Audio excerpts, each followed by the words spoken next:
A black man with money is still just a breathing corpse. The cop spat beside the ICU bed where Marcus Kane lay motionless. Emily Clark, the only nurse brave enough to stay, leaned in and whispered, "Listen closely, Marcus. This accident was a planned hit." At that exact moment, Marcus's eyelid twitched slightly, a sign the beast had never truly slept. From a man dismissed, he would turn humiliation into fire, ready to consume an entire system of abuse. Don't look away, because the moment a powerless billionaire stands up is when justice unleashes its fury. The hospital air was drenched in pale white light, fluorescent bulbs lining the hallway, buzzing like the hoarse breath of a dying beast. Marcus Kane was brought into the ICU after a brutal collision between his bulletproof limousine and a truck that had rammed head-on into the vehicle on a deserted stretch of road outside the city. The press called it an accident. The media fell into an eerie silence. But Marcus knew nothing like that ever happened by chance to a man like him. Behind the soundproof glass of the recovery room, the once powerful figure who had graced the cover of Forbes now lay motionless, IV lines in his arm, the monitor beeping in steady rhythm. Outsiders saw a broken body, but behind those tightly shut eyes was a clear, alert mind, quietly watching. From the moment word got out that he was hospitalized,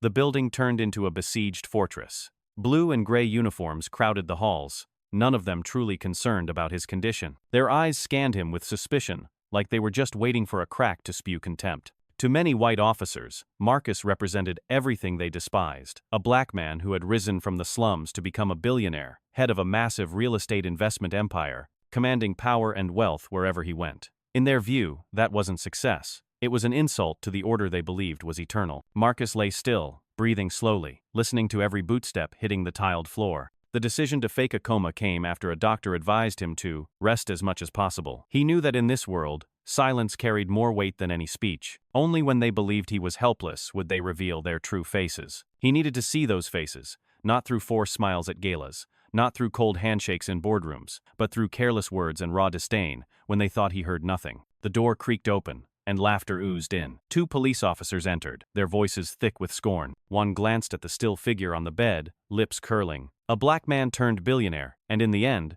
just lies there like a corpse. The words landed cold and sharp like a blade, slicing through the heavy air in the room. His partner scoffed, tapping his baton in one hand, adding, "A whole life of trying just to die in a hospital bed, that's rich. Doesn't matter how wealthy he is, the blood's still black." Marcus kept his eyes shut, spine tense, every muscle beneath his skin straining to explode. He wanted to spring up, grab each one by the neck, and hurl them out the window. But he held back, forcing every breath into stillness. Pretending to be comatose was the only weapon he had. In silence, he etched each word into memory, carving their insults like blades into stone. In the corner of the room, Emily Clark, the night shift nurse, stood silently. Her gray-blue eyes darkened at the sound of the insults. She bit her lip until it bled, but dared not speak. In medicine, especially in a hospital where the police held absolute power, one word of protest could cost her the job instantly. Yet even with her head lowered, her gaze held anger and helplessness. She knew Marcus was still somewhere inside that body, and maybe he was hearing every word. The two officers, bored with their cruel jokes, left. The door closed, leaving behind a chilling silence. Emily stepped closer to the bed, changed the IV bag, her trembling hand brushing against Marcus's burning skin. She whispered, as if speaking only to herself, "If you can hear this, remember, out there, they don't see you as human." The words were soft as wind, but to Marcus, they struck like a spark into smoldering coals. He remembered his childhood in Harlem, the nights he and his father were pulled over by cops, just for having an old radio in the trunk. He remembered the sneer of the man who broke his father's teeth, and the rage of losing the man who taught him that pride was the one thing no one could take. Now, lying motionless in the cold white room, every memory came flooding back, pulsing through his veins. The insults were nothing new, just echoes from the past. But this time, Marcus wasn't a helpless boy. He was the man who built an empire from nothing, who made politicians bow at the negotiation table, who made Wall Street tread carefully. Still, to the police, he was just another black body. This humiliation, Marcus knew, would be the first stone paving the path for the storm he was about to unleash. Night fell, and the ICU settled into quiet, broken only by the steady rhythm of the ventilator. Emily came closer, placed the medical chart on the table, and silently looked at Marcus's seemingly lifeless face. She whispered again, this time her voice trembling, "They think you'll die soon, but I don't believe it. If you can hear me, please fight." Marcus's eyelid twitched, just slightly, but enough to startle her. Emily looked around, heart pounding, then reassured herself it was only in her head. Marcus remained still, but in his mind, a plan was already forming. Playing dead was no longer a defense, it was bait. He would listen, he would remember, he would turn every insult into evidence, and when he rose, he would make the whole system pay. The cold white ICU room, once a symbol of helplessness, was now the birthplace of a justice war. Down the hallway, the sound of police boots echoed again, blending with the static of a radio. Marcus knew the game had only just begun. And this time, he wasn't just fighting for himself, but for every soul who had died in silence, dismissed because of their skin. Outside the glass door, yellow light from the hallway spilled into the ICU room where Marcus Kane still lay motionless on the bed, the IV drip releasing each drop like a ticking countdown. The sound of boots hitting the tiled floor echoed, each slow, deliberate step laced with mockery. The door swung open, and 2 police officers entered, their eyes glinting with satisfaction. They approached the hospital bed, ignoring the flickering numbers on the heart monitor, their gaze fixed solely on Marcus's face as if staring at a trophy. One of them pulled out a cigarette, lit it, letting smoke curl into the air of a strictly smoke-free room, a blatant act of contempt. He looked Marcus up and down, then said loudly, "Even with billions, he's just a lump of meat." The other one burst into a raspy laugh, the sound bouncing off the sealed room, then tapped his baton against the metal bedframe, producing a screech that sliced through the silence like a whip of shame. He added, voice thick with smugness, "I swear, if that hospital bed weren't holding him down, he'd be kneeling in front of us by now." The words dropped like knives, cutting into flesh. Beneath his shut eyelids, blood surged to Marcus's temples. His heartbeat quickened even as he forced it to stay steady. In his mind, each word carved itself deep, like a scar layered on the memories of a childhood spent as a black kid in the projects. Marcus wanted to leap up, to shout in their faces that he was the man who made Wall Street take notice, who made politicians change their tone when they said the name Kane. But he knew that this moment called for silence more than rage. Contempt always exposed itself when they believed he was powerless. He let his body lie still, allowing them to continue their performance, recording every word and gesture like a hunter waiting for his prey to stumble. Emily Clark stood in the corner, her hands crushing the file folder until it crumpled. She saw the filth in their eyes, and felt her throat tighten. The pressure built behind her flushed cheeks, but she forced herself to stay silent. A nurse like her, if she dared to speak out, would risk more than just her job. She might face brutal retaliation. But in a quick glance toward Marcus, her eyes briefly carried an invisible message of comfort. One of the men stepped closer, leaned in near Marcus's face, and hissed, "King of Wall Street, huh? Now look at you, a motionless body, no different than a dog on a leash. All that money won't save you." He laughed, a sound like a saw blade tearing through flesh, thickening the air with humiliation. The other officer leaned against the wall, voice full of scorn. "The only thing keeping him alive is these machines. Unplug him, and he'll go right back where he belongs, beneath our feet." Marcus didn't move, his eyelids shut tight like a wall separating the fury within from the stillness outside. Every muscle under his skin was taut, but he knew even the slightest twitch could expose that he was awake. Sweat formed at his temples, not from pain, but from the rage held down by force. He let them do what they wanted. Every word they spat only fueled the fire inside him, yet also sharpened one truth: this was the time for silence, to prepare for a different kind of fight, one where the truth would stand exposed in daylight. Emily took a deep breath and stepped toward the bed under the pretense of checking the IV line, though in truth she was trying to hide the flush in her face. She leaned in close to Marcus, her eyes tense with worry. For a second, she thought she saw his eyelid twitch, a movement so slight it could have been imagined. Her heart pounded, but she quickly turned away, pretending nothing had happened. If the 2 officers had noticed, both she and Marcus would be in serious danger. When the 2 men finally grew tired of their mockery, they left, their smug laughter lingering. The door closed behind them, and the room returned to the steady beeping of the monitor, though the poison of their words still hung in the air. Emily set the file down on the table, her fingers trembling, and whispered to herself, "They see you as a corpse, but I know there's still fire in you somewhere." The words were soft, unsure if Marcus could hear, but enough to loosen the heaviness in the room. In the darkness behind his closed eyes, Marcus felt his rage no longer isolated. The fury didn't make him lose control, it became fuel, helping him absorb every insult, turning them into power. He knew those men thought they had taken down a titan, but his silence today would become the opening chapter of an indictment that would make them tremble. In that cold white ICU room, he was no defeated man, he was a beast lying in wait. Emily sat down in the chair, her eyes still lit with anger, though her clenched hands revealed her fear. She looked at Marcus once more, a silent question echoing inside. Could he hear her? Marcus, still and silent, didn't answer, but his heartbeat on the monitor did. It was faster, stronger, like a war drum announcing the battle to come. Inside the ICU room,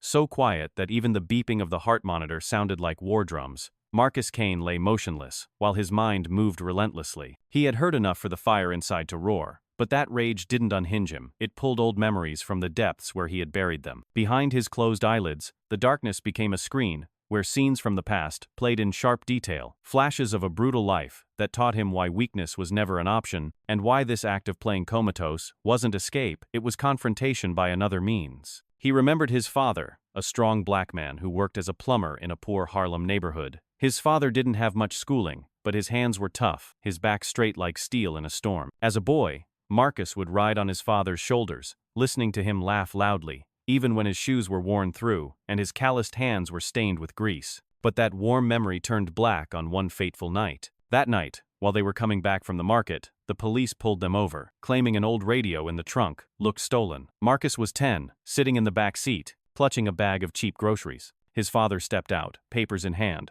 but one officer sneered, "You think documents change your skin color?" Then, without warning, he drew his baton and smashed it into Marcus's father's skull, blood pouring out like fire in the dark. Little Marcus screamed, but a hand forced his neck against the car door as he watched his father collapse onto the filthy pavement. Laughter hissed in his ear. "Black is still black. Don't dream of getting away." Those words carved themselves into Marcus's memory like a blade that never healed. His father never woke up from that night. The death was filed as an accident during suspect restraint, and none of those officers was held accountable. Marcus lay in the hospital bed, sweat gathering on his forehead as the memory surged back like a flood. His father's fall was forever tied to that childhood helplessness, when the government, the police, and society all stood with the man holding the baton, not the man bleeding on the street. He knew from that moment forward, he had to be stronger than anyone, had to build wealth, power, reputation, so no one could ever raise a baton to him again. But the richer he became, the more power he gained, the more he saw one chilling truth: those contemptuous eyes never changed. In luxury parties across Manhattan,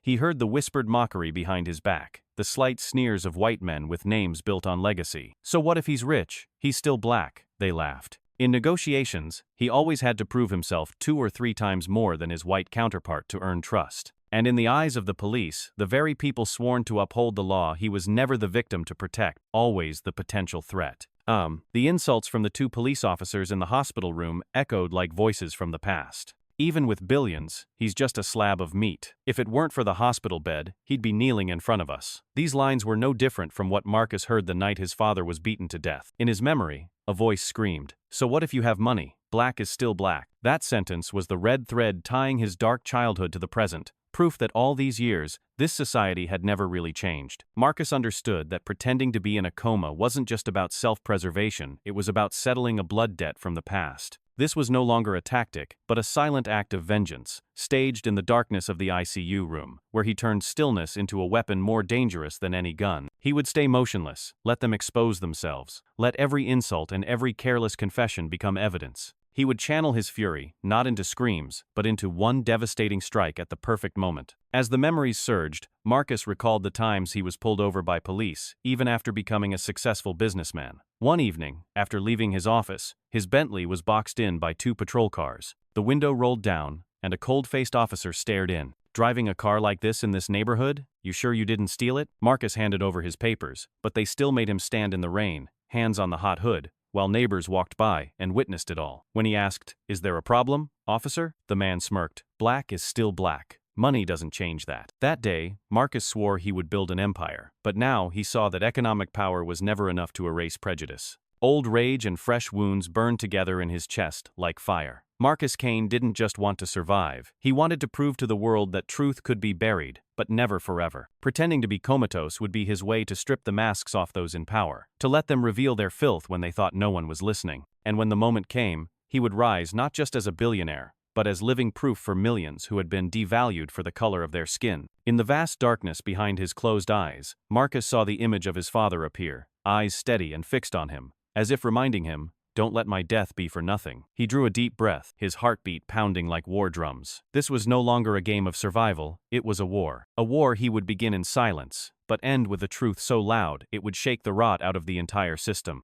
Night fell over the hospital, the hallway still as a frozen river. The scattered footsteps of the shift staff slowly faded into the dark, leaving the cold white ICU room lit only by the flicker of a pale yellow fluorescent light. Emily Clark closed the door behind her, clutching a file folder with palms damp with sweat. All day, she had watched officers come and go, their voices sharp with disdain, their eyes full of arrogance, each insult dropping into a room already thick with the smell of disinfectant. She looked at Marcus Kane lying motionless under the white sheet, the monitor blinking in steady rhythm, and in that moment, she believed no one could hear what she was about to say. Emily pulled a chair close, set the file aside. Her hands trembled as she laced her fingers together, her fingertips ice cold. She swallowed hard, chest tight, like every heartbeat was a blade. She took a breath, leaned in, and whispered, her voice cracking, "Marcus, they want you dead." That accident wasn't random. The words left her lips soft as a breeze, but in Marcus's mind, they landed like thunder. Beneath the sheet, his hand clenched slightly, fingers stiff against his palm. He heard every word, clear and sharp, like a knife piercing the curtain he had drawn. Emily closed her eyes tight, then opened them again, her gaze caught between fear and resolve. After years in medicine, she had learned to hide what she thought, but tonight, silence had become a burden she could no longer carry. She continued, her voice dropping as if confessing, "They don't just want you gone, Marcus. They want the truth buried with you. I know, because I saw my brother killed by their hands." Tears welled in her eyes, glinting in the cold light, but she didn't wipe them away. She let them fall, each drop tracing down her cheek. The memory of her brother hit like a storm. He had been only 22, a community college graduate, full of energy, active in anti-corruption efforts in their neighborhood. Once, he gathered evidence of police siphoning relief funds and planned to send it to the press, but he never got the chance. One night, he was stopped in the street and beaten to death. The official report said, resisting arrest, but Emily knew the truth. She had seen his battered face in the morgue, the smell of blood still clinging to his hair. Since that night, she had lived with a wound that never healed. Emily's voice trembled. "I can't stay silent anymore. When I see you lying here, I see my brother's face. I can't let that same script play out again." She sat upright, both hands clenched tightly, her fingernails digging so deep into her skin they drew blood. The pain didn't stop her. Instead, it gave her the strength to say what she had buried for so long. "Marcus, you need to know, this accident was a trap. They want to clear the path for the real estate projects you're holding. To them, a dead black billionaire isn't a loss, it's a convenience." Marcus listened, his body still, but inside his mind, a storm was rising. Everything Emily said fit perfectly with what he had sensed from the start. His father's death, the insults, the looks of contempt, all of it now pointed to one brutal truth. His life was being weighed on a board of power, and his skin color made it easier for them to tip the scale. Emily paused, took a deep breath, then lifted her eyes to the motionless face in front of her. "I don't know if you can hear me, but I have to speak, because if I keep quiet, I'm guilty too." Her voice cracked, but in her eyes, a sharp glint of resolve sparked. "I was threatened by police, forced to sign a false report to protect one of their own. I did it because I was afraid, but my brother is dead now. I can't let you die like that. Ooh." In the darkness behind his closed eyes, Marcus could feel the tremble in her voice. He heard every word as it stirred something deep in his conscience. He knew this woman could become the most important witness, not just to uncover the conspiracy against him, but to expose the rot in the system itself. Under the blanket, his hand twitched slightly, his fingers trembling, not from pain, but from the swell of empathy rising in his chest. Emily sat in silence after her confession, the heavy stillness blanketing the room. She placed her hand on the edge of the bed, closed her eyes, and whispered one final time, "If you can hear me, stand up not just for yourself, but for everyone who's been buried by injustice." Then she lowered her head, letting her tears soak into her sleeve, unaware that the motionless man before her had heard every word, and inside him, the fire for revenge was burning hotter than ever. Marcus, still lying still, felt his heart pounding like war drums. He had decided from the beginning that the coma was a trap, but now, after Emily's confession, that trap had gained an ally, a witness, a voice no longer afraid.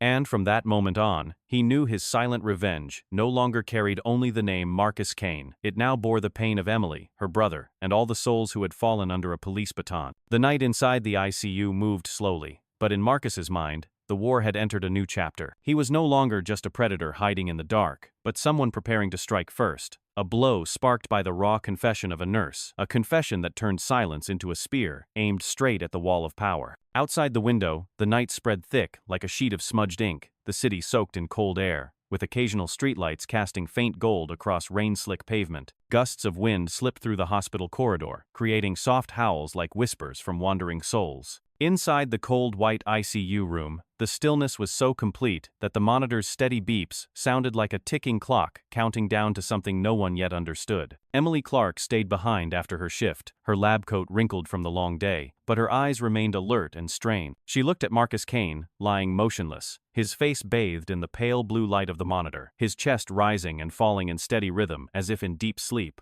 And that very stillness made her feel like she could finally speak. She sat on the stiff chair, fingers clasped tightly, nails digging into her skin until blood pricked her fingertips without her noticing. All day, the sneers from the police, the contempt in her colleagues' eyes, had clutched at her throat like an invisible hand. Emily no longer wanted to keep it all inside, no longer wanted to play the silent nurse, doing her job like a ghost. She leaned down close, her voice shaky but firm as it left her lips. "If I stay silent, they'll leave me alone, but I can't." To anyone else, the words would have sounded like a fragile whisper, but to Marcus, they thundered like a storm in the night. Beneath the heavy blanket, his hand tightened slightly, a movement almost too small to notice, but inside his mind, it was a surge. Marcus understood in that moment that this woman had become an unexpected ally, a living witness to a buried truth. She was no longer just a dedicated nurse, she was now the outstretched hand of the quiet resistance he was planning. Emily sat up straight, inhaled as if confessing a crime too long hidden. Her voice cracked, yet it carried unshakable resolve. "I used to think if I obeyed, if I said nothing, they would spare me. I was wrong. Every day I stayed silent. I betrayed my brother. I won't let that happen again.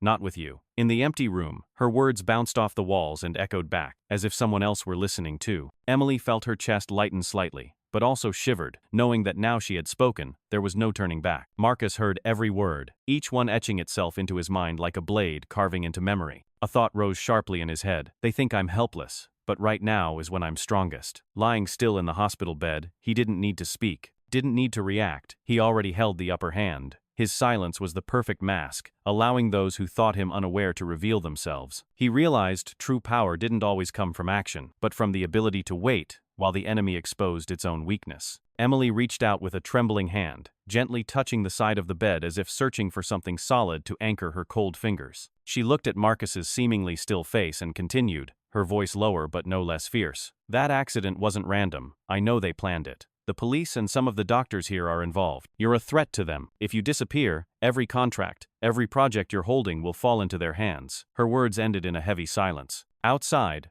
wind hissed through the window cracks, rustling the curtain slightly, the sound like an eerie confirmation of what had just been revealed. Inside Marcus, the fragments of suspicion he had long carried snapped together into a clear picture. He remembered contracts suddenly pulled, cryptic warnings from business partners, and police stops with no explanation whenever he neared disputed land zones. None of it was random. The crash that put him in the hospital was only the tip of the iceberg. Beneath it was a dirty network trying to tear him apart. But now, thanks to Emily, he had one more living piece, a witness who could expose the entire conspiracy. Out in the hallway, muffled chuckles rang out, heels tapping against the hard floor in a slow, cruel rhythm. Emily flinched, turning toward the door, her heart pounding. She feared someone had heard what she'd just said. But then she turned back, looked at Marcus once more, and in her eyes was a fire she hadn't known she possessed. "If you can hear me, Marcus," she whispered, "please get up, not just for yourself, but for everyone who's been buried."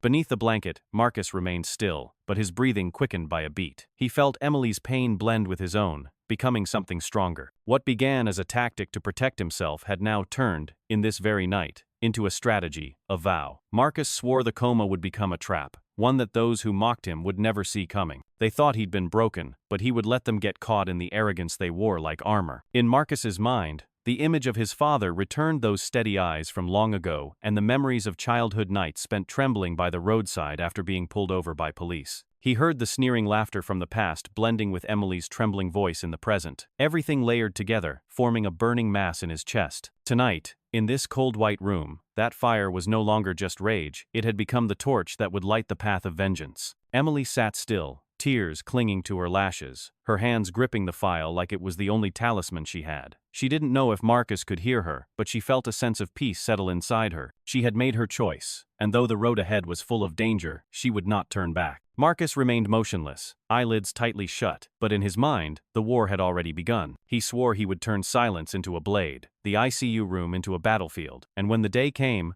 those laughing outside would tremble at the name they once mocked. That night, with the wind howling beyond the window, Marcus Kane carved a vow into his heart. This coma would not be the end, but the arrow that launched a reckoning strong enough to shake the city. The next morning, pale sunlight slipped through the light white curtain, casting a faint streak across the cold tile floor of the ICU room. Footsteps echoed down the hallway, steady and full of authority, then stopped right outside the door. It opened not a nurse or a doctor, but Harold Briggs, the city's police chief, a man regarded as the highest symbol of law enforcement power. His face was lined with arrogant creases, his steel-gray eyes used to watching others flinch. Briggs walked straight in, no mask, hands on his hips, his gaze sweeping over Marcus Kane lying motionless on the bed. He smirked and said with mocking ease, "So this is the Coma king of the city?" The words dropped sharp and sarcastic, followed by the sneers of the officers behind him. They clustered around the hospital bed, showing no respect for the quiet that space was meant to hold. One tall man elbowed his partner and muttered a cruel jab. Pathetic. Living off machines beats living off money. Laughter spread, smug and venomous, rising into the already stifling air. Every laugh was like a blade slicing into Marcus's pride, but he kept his eyes shut, unmoving, as if none of it reached him. Emily Clark stood in the corner, hands buried in her coat pockets, fingernails pressing so deeply into her skin they drew blood. She bit her lip, fighting back sharp breaths. She wanted to scream at them, to tell them the man on that bed wasn't a corpse, but a billionaire, a symbol the whole city once respected. But she knew that saying anything now wouldn't just end her career, it might tip them off that Marcus was conscious. So she inhaled deeply, clenched her teeth, and held the silence, her eyes glowing like fire trapped behind glass. Harold Briggs stepped closer, leaning in near Marcus's face. His breath reeked of cigarettes, his voice rasping with contempt. "People praised you as a genius, the man who turned Harlem into gold, who stood shoulder to shoulder with white billionaires. But look at you now, barely breathing, clinging to machines. All that money couldn't save you from fate." He chuckled, a dry, gravelly laugh from a man used to crushing others beneath his boots. Another officer added with satisfaction, "If that bed weren't holding him up, he'd have hit the floor a long time ago. That's the fate of a black man, no matter how rich, always back to where he started." Laughter erupted again, louder this time, a chorus of mockery. Marcus lay still, eyelids shut tight,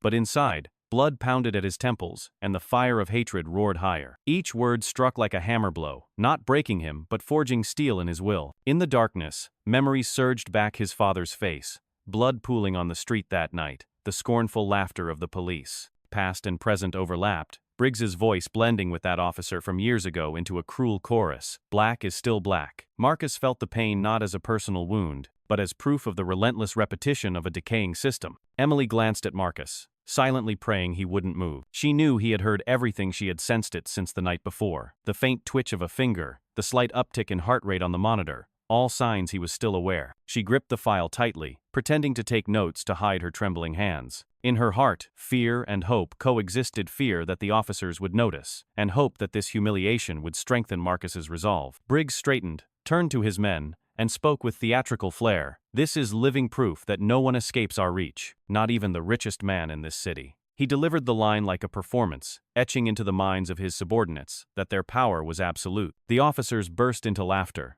slapping each other's backs, eyes glowing with filthy pride. Marcus remained still, but in his mind, he absorbed every word. He didn't take them as simple insults, but as accidental confessions, living proof of their blind arrogance. He knew that to defeat an enemy, you must first understand how invincible they believe they are, and it was that delusion that would be their downfall. Harold Briggs glanced around the room one last time, his eyes landing on Emily, making her shudder. His smile was brief, bland, but laced with threat. "Take good care of him," he said. "We'll need him for more of our games." Then he turned and walked out, his squad following behind. Their heavy boots echoed down the hallway, fading into silence. The door closed, leaving the suffocating room in stillness. Emily set down her pen, shoulders trembling, lips clenched until they bled. She turned to Marcus, her eyes lit with fury and sorrow. "They don't see you as human," she whispered, her voice breaking. "But I believe you'll rise." Marcus didn't move, but in his chest, the fire of hatred blazed, illuminating every dark corner of memory, and fueling his hunger for justice. The taunts from that morning hadn't weakened him, they had made him stronger. He swore, one day, those smug men would swallow their laughter and their cruelty in front of him, and in front of justice. The ICU room glared under fluorescent lights, their cold glow coating every corner, and making the atmosphere feel even more suffocating. After a morning full of insults, and the mocking laughter of Harold Briggs and his men, silence had returned as if nothing had happened. Marcus Kane lay motionless, but in his mind, their cruel words echoed like unhealed scars. Emily Clark had left after her morning shift and returned in the afternoon, with dark circles under her eyes from a sleepless night. She tried to steady herself while adjusting the IV line, though her heart was still burning with fury. Everything seemed quiet until the door swung open, and Dr. Miller walked in. Miller was Marcus's primary physician, a middle-aged man with graying hair and a face usually masked by a pleasant, practiced smile. Among colleagues, he was seen as trustworthy, skilled at charming wealthy patients, and favored by hospital leadership. But Emily knew better. Miller had close ties to the police force, frequently seen at private events shared between medical and law enforcement elites. The handshake between medicine and police wasn't just formal, it was a chain of control, and Marcus Kane was the largest prey in their trap. Miller approached the bed, glanced at the monitor, then gave a faint smile. He pulled a file from his case, flipped through a few pages, and muttered under his breath loud enough for both Emily and Marcus to hear, though it sounded like idle talking. Just a few signatures, and the assets will transfer smoothly. His tone was flat, detached, as if discussing routine paperwork. Emily froze, her entire body tense, heart pounding inside her chest. Under the sheet, Marcus's muscles tensed as if ready to break free. He swallowed his rage, but his heart rate spiked so sharply that the monitor's beeping shifted erratically. Miller either didn't notice or deliberately ignored it, continuing to flip through the documents, lips curling into a satisfied smirk. That single slip of the tongue told Marcus everything he needed to know. This hospital was no longer a place of healing, it had become part of Briggs's scheme. The police had reached all the way to his bedside,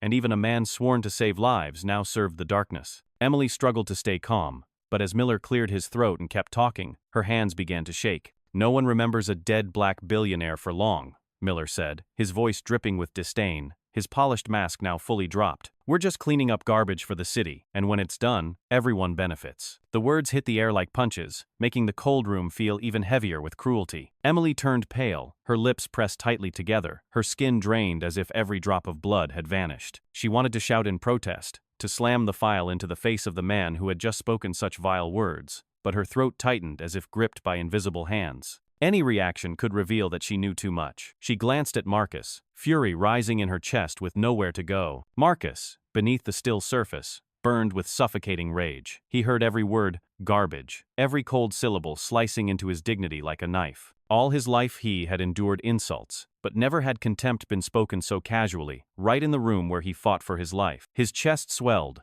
not from illness, but from fury flooding his veins. In that moment, he was certain the coma was more than a tactic for survival. It was a double-edged blade he would soon turn against them. Miller scribbled a few lines into the chart, closed the folder, and turned to Emily, his smile returning to its false, polished form. "Make sure you take good care of the patient," he said, voice gentle, but eyes gleaming with hidden threat. Emily bowed slightly, replying with a short, quiet word to mask the tremble in her gaze. As Miller walked out, the sound of the door closing felt like the strike of a gavel. The room fell silent again, only Marcus's steady breathing and the monotone beeping of the monitor filling the air. Emily collapsed into a chair, her hand clutching her forehead, breath coming hard and fast. What she had just heard confirmed there was no safety left. Even the hospital, meant to heal, had become a chessboard controlled by the police. She looked at Marcus, her eyes lit with despair and a flicker of defiance. "They won't stop," she whispered, "but I won't let them win." Marcus, in his stillness, etched every word Miller had spoken deep into his memory. The full picture was clear. Now the crash wasn't just an attempt to kill him, it was the opening move in a full-scale asset grab, legitimized through signatures and paperwork. He could feel the jaws of a trap closing around him, the police, the hospital, the entire system moving as one, but within that tightening grip, he recognized his power. They thought he couldn't hear, but he heard everything. They thought he was helpless, but he was waiting for the right moment. Emily remained seated, heart pounding, eyes fixed on the empty space ahead. In her mind, the image of her brother's death resurfaced, and now Marcus stood exactly where he had once stood, a man cornered, waiting on the world's silence. She couldn't stay silent any longer. Every word she had just heard, every phrase Miller let slip, became fuel pushing her toward action, toward standing beside Marcus for justice, and for her brother. Night slowly settled, the ceiling light flickering like the heartbeat of something tired. Marcus kept his eyes closed, but sleep never came. In his mind, he repeated every word from Briggs, every phrase from Miller, engraving them deeper into the fire burning within. The so-called conspiracy in white shadows had revealed itself, and he knew that to escape its grip, he would need his own clarity and Emily's courage. In that room, another vow was born. He would turn the ones who laughed, the ones who mocked, into witnesses against themselves. And when that moment arrived, the entire city would know Marcus Kane was not the lifeless body lying in a hospital bed, but the man watching,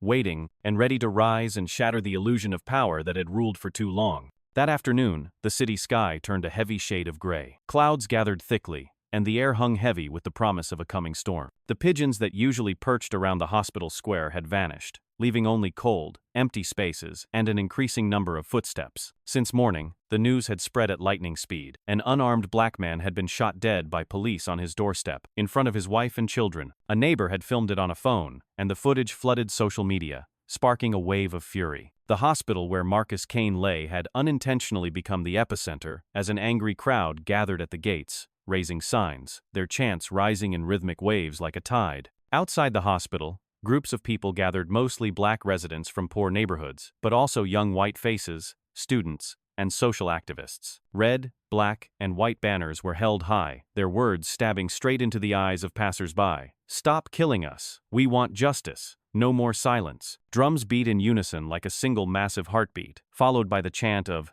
"Justice, justice," echoing over and over, swelling up to the glass walls of the hospital. Hospital staff passing in and out lowered their heads, some worried, others afraid, while a few watched with open disdain. Police had been deployed, forming a barricade between the crowd and the entrance, faces blank, hands resting on weapons, ready to crush any spark of chaos. In the high-floor ICU room, Marcus Kane remained still under the white sheet, but inside his chest, each heartbeat pounded in sync with the drums below. Every shout of "justice" made his blood surge, his chest thud harder. He felt as if he were lying at the center of the protest, hearing every breath, every cry from thousands of people. They were demanding justice for a man already gone, but beneath that, they were demanding justice for all the lives crushed across generations, his father's, Emily's brothers, and his own. If the crash had done its job. Emily Clark stood by the small window of the ICU, her eyes heavy from days without sleep, but when she looked down, she came fully awake. The sight below was both tragic and magnificent, a sea of people beneath the dull sky, fists raised, voices crashing like a storm against the glass. Emily shivered, the hairs on her arms rising as she listened to the synchronized cries. It wasn't just noise, it was the echo of collective pain,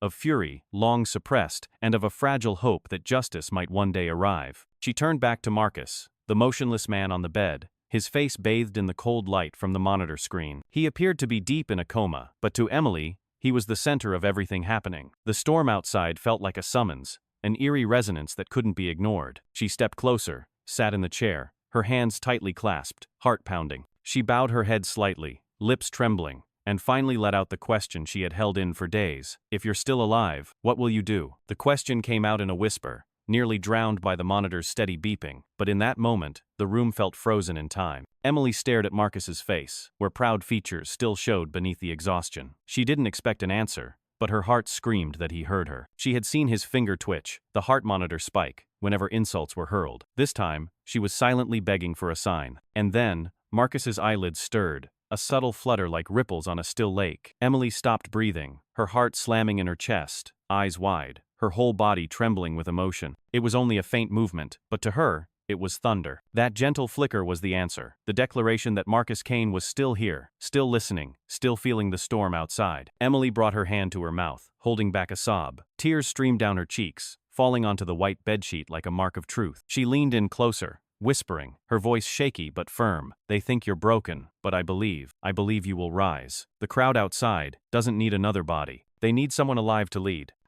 Marcus remained still, but his heart thundered within his chest. Each cry of "justice" outside was no longer just noise, but the blood surging through his veins. He heard Emily's words, felt her pain merge with the cries of thousands below. The fire he had kept hidden now roared higher than ever. That small movement of his eyelid was his silent reply, the proof of his resolve that when the time came, he would rise, not just for himself, but for an entire generation. Outside, the wind suddenly picked up, making the protest signs flap violently. The chants of "justice" blended with the beat of drums, echoing into the ICU room, resonating in Marcus's mind like a trumpet call to war. He squeezed his eyes tighter, but in his mind, a vow was carved deep. He would not let himself become a forgotten corpse. He would turn this coma into a weapon, transform stillness into strength, and when he rose, he would be the storm that shattered the chains long placed upon him and those who shared his skin. The storm outside the window was not just noise, it was the resonance of history, of centuries of pain and resistance. Emily sat beside him, clutching Marcus's hand through the white sheet, her eyes blurred with tears but shining with a fierce light. She knew the battle had begun, and in her heart, her faith in Marcus Kane had become a beacon, guiding her through the suffocating dark. The following afternoon, after her shift ended, Emily stepped out of the hospital looking exhausted. The sky had already darkened, and the dim glow of the streetlights fell on the damp sidewalk after a short rain. The silence was so thick that each step of her rubber soles echoed clearly. She clutched a folder of documents tight against her chest, eyes flicking around, a lingering sense of unease trailing her like a shadow. In the distance, a police car sat parked at an angle along the curb, lights off, only a faint glow leaking from the window. Emily quickened her pace, heart pounding, until a figure peeled away from the wall and stepped directly into her path. The man wore a police uniform, his face hard and his eyes ice cold, a smirk tugging at the corner of his mouth. He stood directly under a street lamp, his gravelly voice hissing through clenched teeth. "Keep your mouth shut, or you'll join your little brother." The words dropped like a sentence, choking the air around her. Emily froze, her throat dry, feet rooted to the ground. The image of her brother in the morgue, his face bruised and still, came rushing back, stabbing at her heart like a blade. Her hands trembled. The folder slipped, papers spilling across the rain-speckled sidewalk. Tears welled up and spilled over, a sob cracking in her throat. He leaned in closer, his breath thick with cigarette smoke, voice dropping lower, darker. "Don't try to be a hero, Clark. Not even Kane can save you." Emily shook, tears brimming, but eyes still locked on his face, where cruelty lived like it took pleasure in breaking people. She stepped back half a pace, but his hand clamped down hard on her shoulder, fingers digging in, his gaze bearing down like it could crush the last shard of her courage. Up in the dark ICU room on the upper floor, Marcus Kane still lay motionless, but his ears caught every echo of the confrontation. That threatening voice, Emily's broken sob, it all thundered through his mind. His chest tightened, breath coming faster, the heart monitor flickering with erratic beeps. He couldn't move, but every word from that officer poured fuel on the fire blazing inside him. Marcus knew Emily had become a target, and the truth she carried was what made her dangerous. Emily collapsed to her knees, scrambling to gather the scattered pages, rain and tears streaking down her face. The officer stepped back, his hoarse laugh like a scratch across the night. "Be smart. Shut up, just once. Otherwise, next time you'll be the one they're crying over."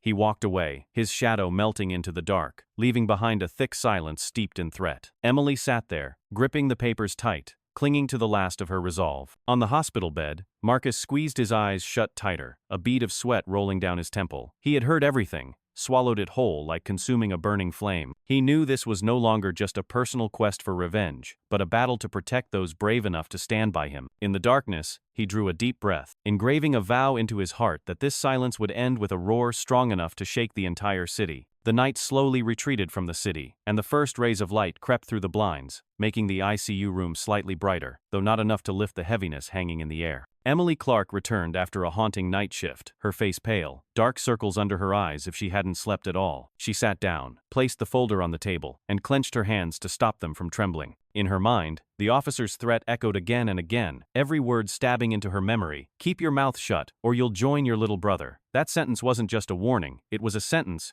pronounced on anyone who dared to oppose their power. Emily knew she had gone too far to turn back now, but sometimes fear eroded courage, leaving her staring blankly into space, searching for an escape she no longer believed existed. Marcus Kane lay still, his body unmoving, but inside him, a storm raged. Last night, he had heard the threat shouted from below, had heard Emily's choked sobs as she tried to hold on to her courage. He knew that if he kept this secret hidden any longer, Emily would be crushed. She couldn't fight the system alone, not the one trying to devour everything in its path. He couldn't let her carry that fear alone, not after she had dared to reveal the truth to him. Marcus realized the time for hiding had reached its limit, and silence was no longer his only weapon. It was time for him to emerge, at least to the one person he could still trust. Emily lowered her head, hands interlaced, eyes blurred by tears that hadn't dried since the night before. She hadn't told anyone about the threat, knowing that doing so would only paint a bigger target on her back. But inside, the loneliness was suffocating, as if the world had turned its back on her, leaving her alone at the edge between life and death. When her eyes drifted toward Marcus, she saw him lying still, but her heart ached with a strange longing for one sign that he was still there, still listening, still understanding the fear she bore. And in that moment, a miracle happened. In the quiet room, a faint sound broke through, weak but enough to leave Emily stunned. Her head snapped up,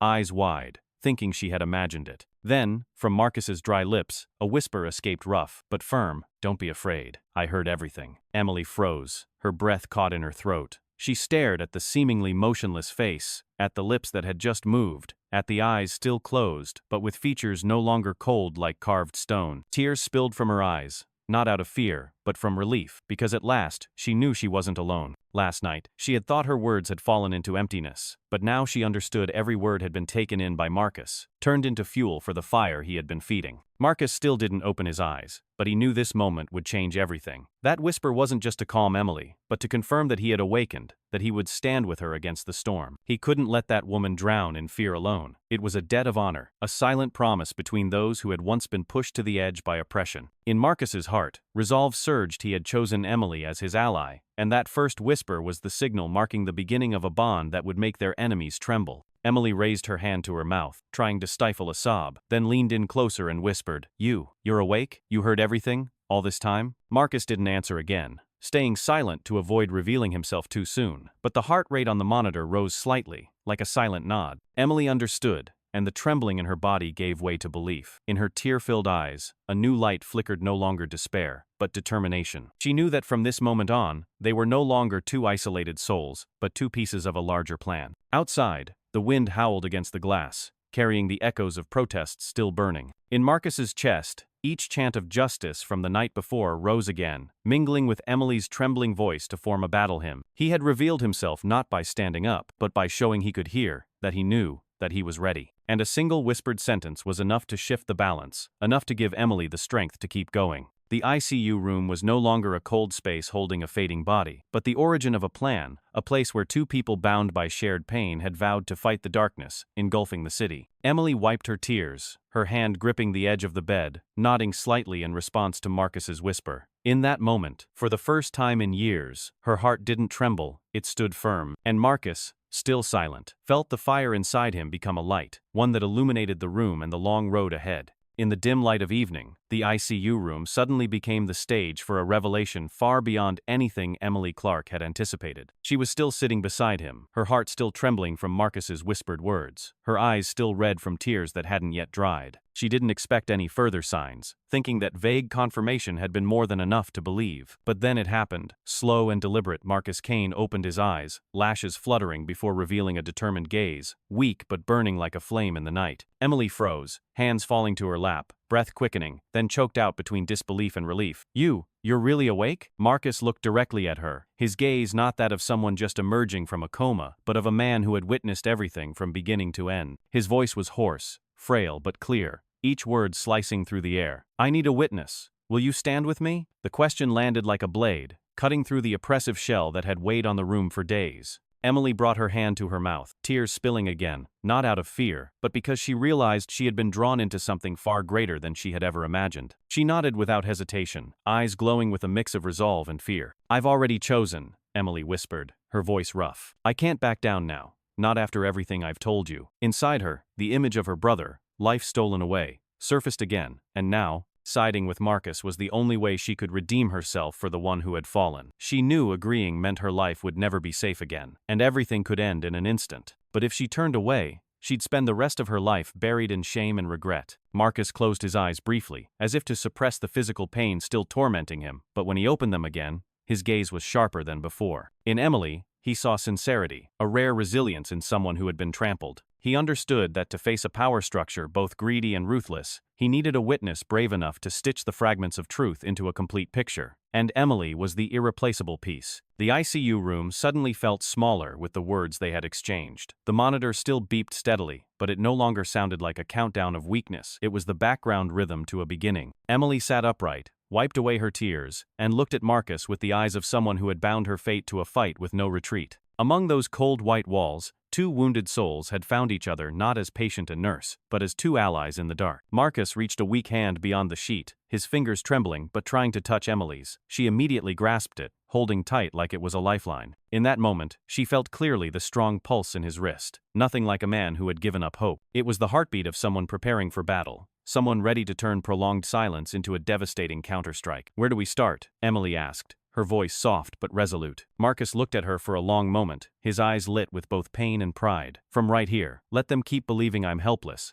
that I'm just a body waiting for the machines to shut down. And when the time comes, everything they've said, everything they've done, will become the indictment that buries them." Emily nodded, her hand never letting go of his. In the pale light, their eyes met, connected by shared pain and a new spark of trust. Outside, the city remained in turmoil, protests still raging, storms on the brink of breaking. But inside that closed room, another storm had begun to form, one born from two people who seemed small, yet carried the power of truth. And from this moment on, Marcus Kane was no longer alone, because he had found an ally in the dark, someone who would walk with him to the end, to unmask their enemy. Emily took a deep breath, tears still clinging to her lashes, but her gaze steadier than ever. She nodded, her voice clear, a vow taking form as she spoke. "If there's a price, I still choose justice." Those words, once spoken, changed the room entirely, not with fear, but with determination compressed into silence. Marcus tilted his head slightly, looking deep into her, seeing in those delicate eyes a will as hard as forged steel. He knew she wasn't just saying it to comfort him, but that she was truly ready to risk everything for the truth. Marcus's frail hand reached out again, fingers still shaking from lingering pain.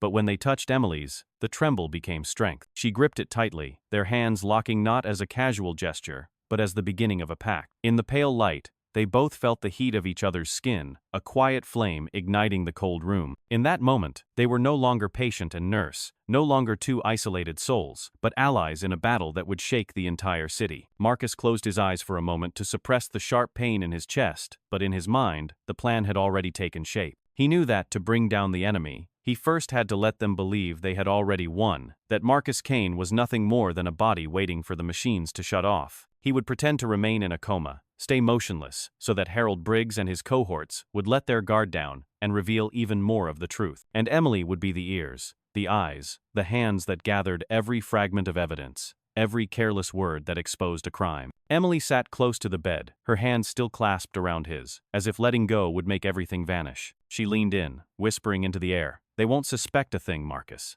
They'll say it all themselves, thinking you don't know anything." Her voice was soft but carried a firmness that made Marcus smile slightly, a rare, faint smile, but enough for Emily to feel the trust he had placed in her. The beeping of the heart monitor continued steadily, but now it was no longer a meaningless sound. It was a drumbeat, a signal that time was moving forward, that the trap was set, and that any moment could become evidence. Marcus tightened his grip on Emily's hand once more, his eyes lit with determination. "From now on, we begin."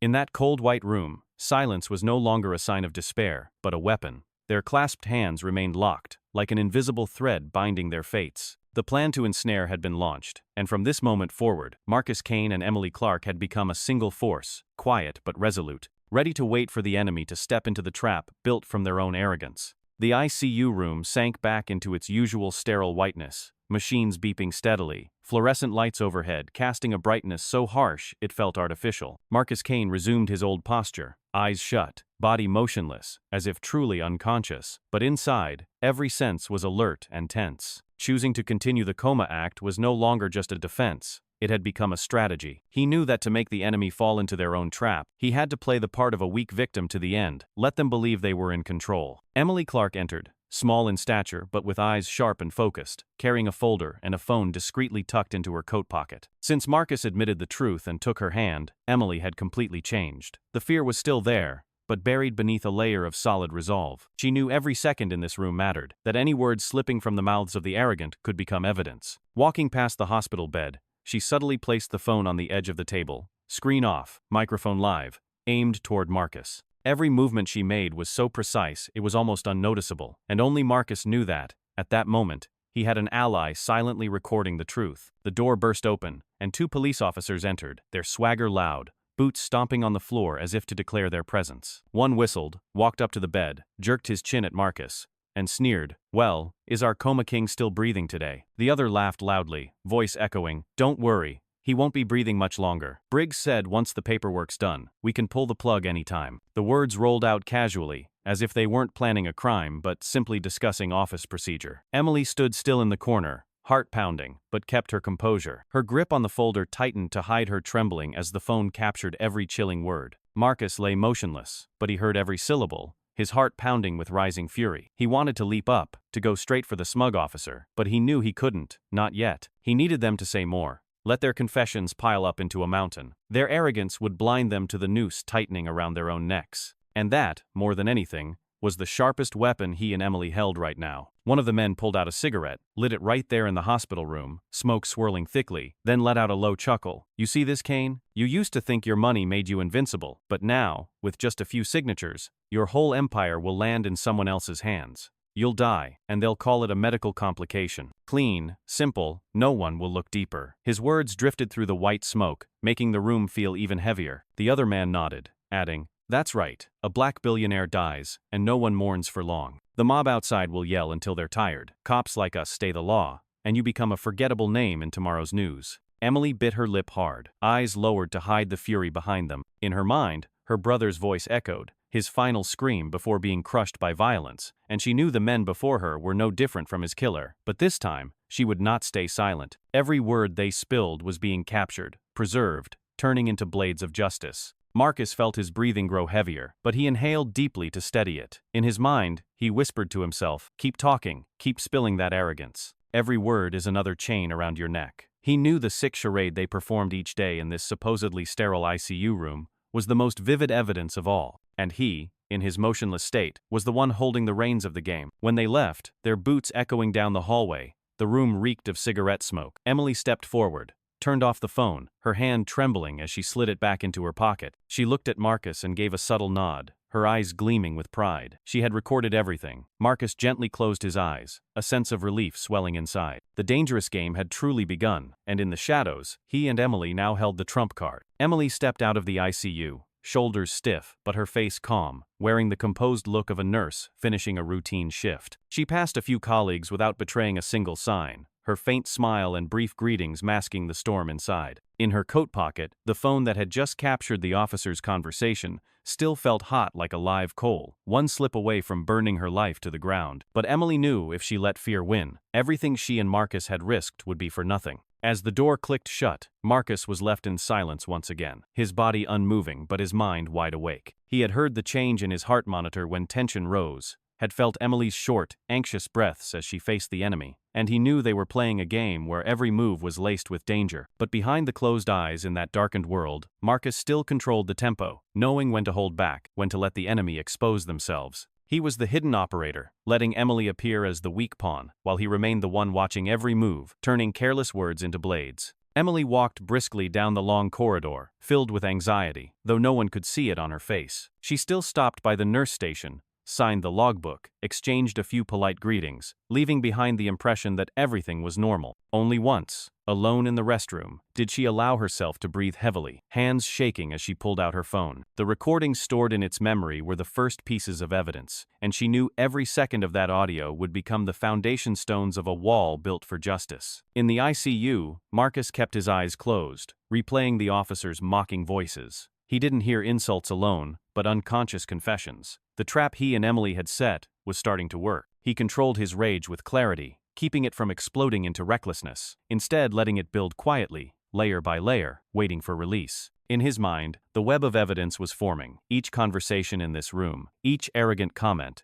becoming a crucial link. As night fell, Emily returned with a pale face from exhaustion, but her eyes still burned with resolve. She placed a hand gently on the edge of the bed and whispered, "I got it all." Marcus didn't open his eyes, but a slight twitch at the corner of his mouth showed his relief. In his heart, his trust in Emily grew stronger. She was no longer just a faceless nurse crushed by the system, but a comrade in this silent war. Day after day, the recordings piled up. Some days, Emily captured a doctor coldly, saying that Marcus's condition was not worth prolonging. Other times, she caught the mocking laughter of an officer, talking about his slow death. Everything was carefully hidden away, like grains of sand slowly forming a massive stone. Marcus understood that to build a strong indictment, he didn't need a sudden explosion, but a string of small, undeniable facts that left the enemy with no way out. During the long nights, with only the wind howling through the hallway and the machines humming steadily, Emily often sat beside the bed, her hand resting on his, as if to pass on strength. Each time, Marcus saw more clearly the image of the net taking shape. Not the invisible strings of the enemy, but a web of evidence he and Emily were patiently weaving. It wasn't yet strong enough to trap Harold Briggs and his men,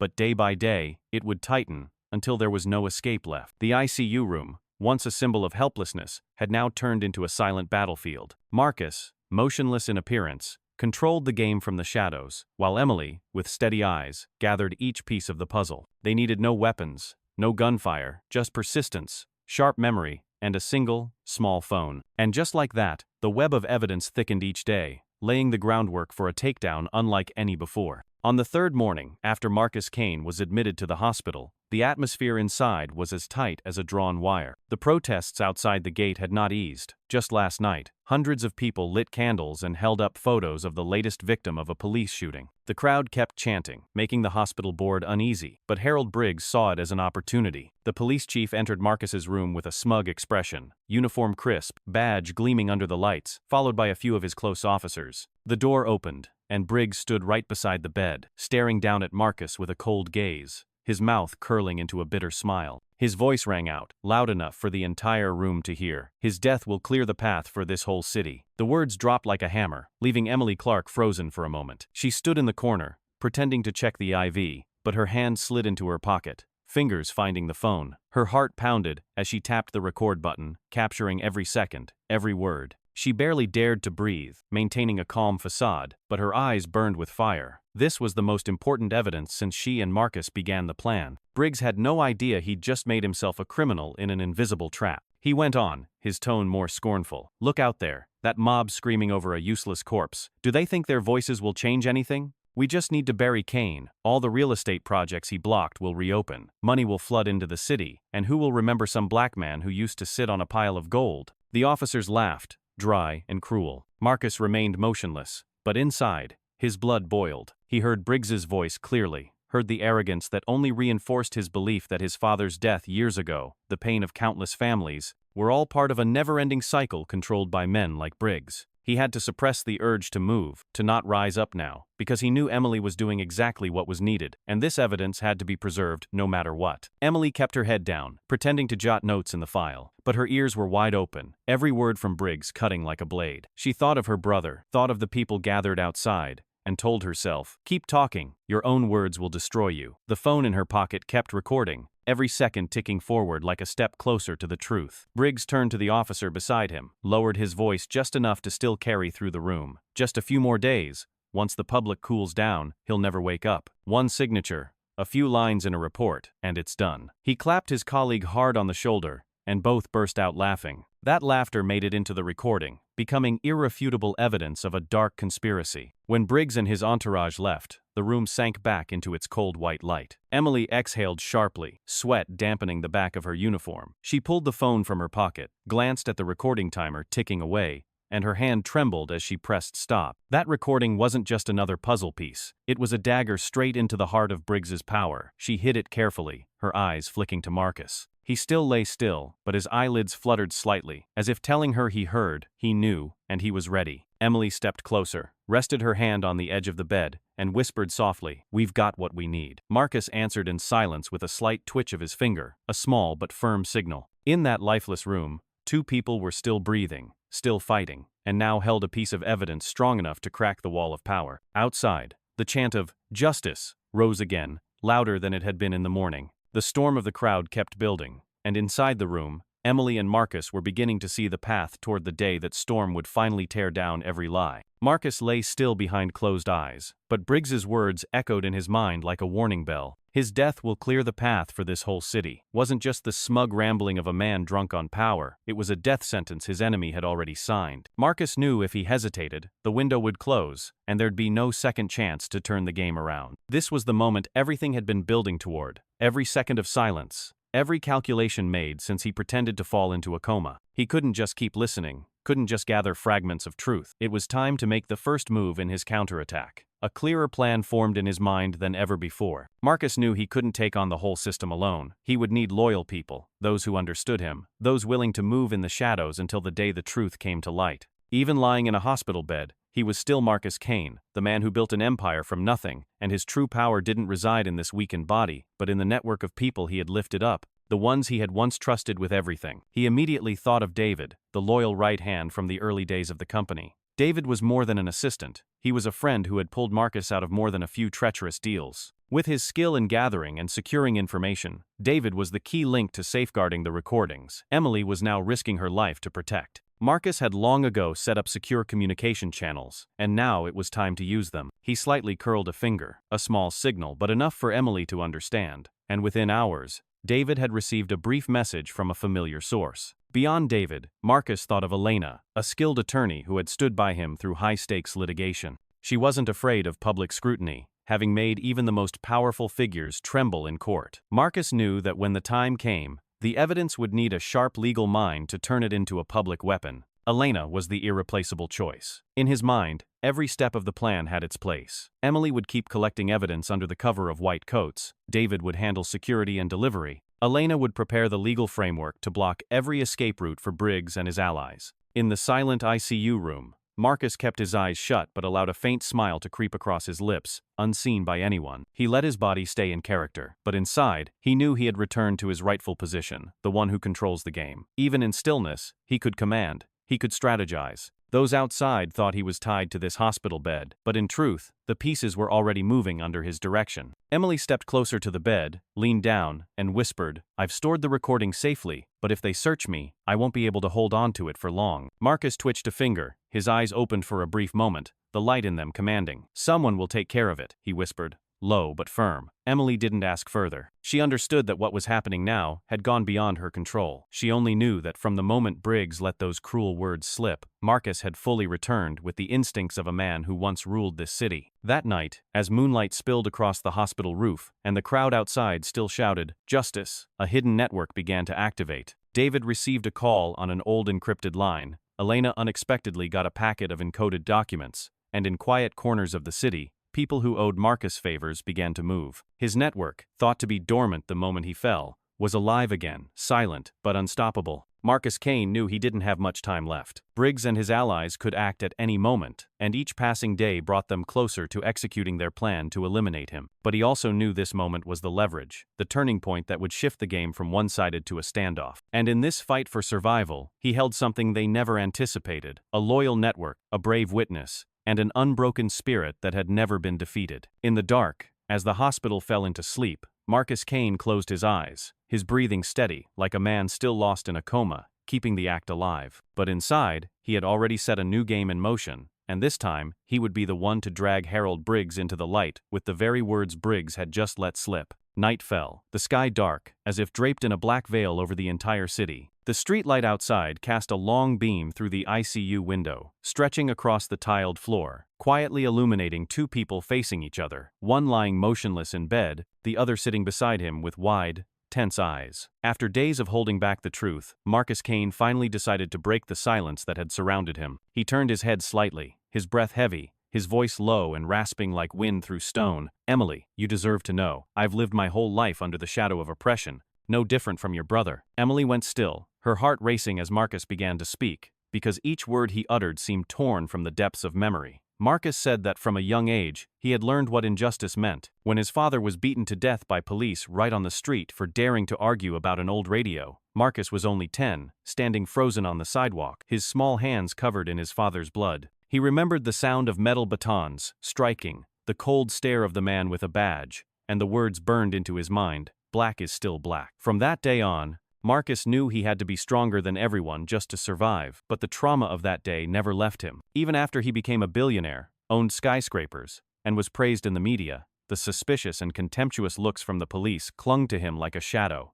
and he was never truly seen as an equal. Marcus's voice dropped, shaking with restraint. He spoke of being pulled over without reason, made to stand in the rain while his documents were checked, even though he wore a tailored suit and drove his own car. He spoke of the shame of being called a fraud simply because a successful deal upset the white financial elite. "I learned to swallow every insult, to turn them into fuel to build this empire," Marcus whispered. "But deep down, I'm still that 10-year-old boy watching his father bleed." Emily listened, her hands trembling in her lap, her eyes filled with tears. When Marcus paused, she took a deep breath, as if gathering all her courage to speak. "Marcus, I understand," she whispered, "because I lost someone too, to their hands." Her voice faltered, but her eyes shone with the pain she had buried. She spoke of her brother, a 22-year-old full of passion, who believed justice could be achieved if you dared to speak out. He had collected evidence of police corruption, believing the press would bring the truth to light. But before he could submit it, he was stopped in the street and beaten to death. The report said he was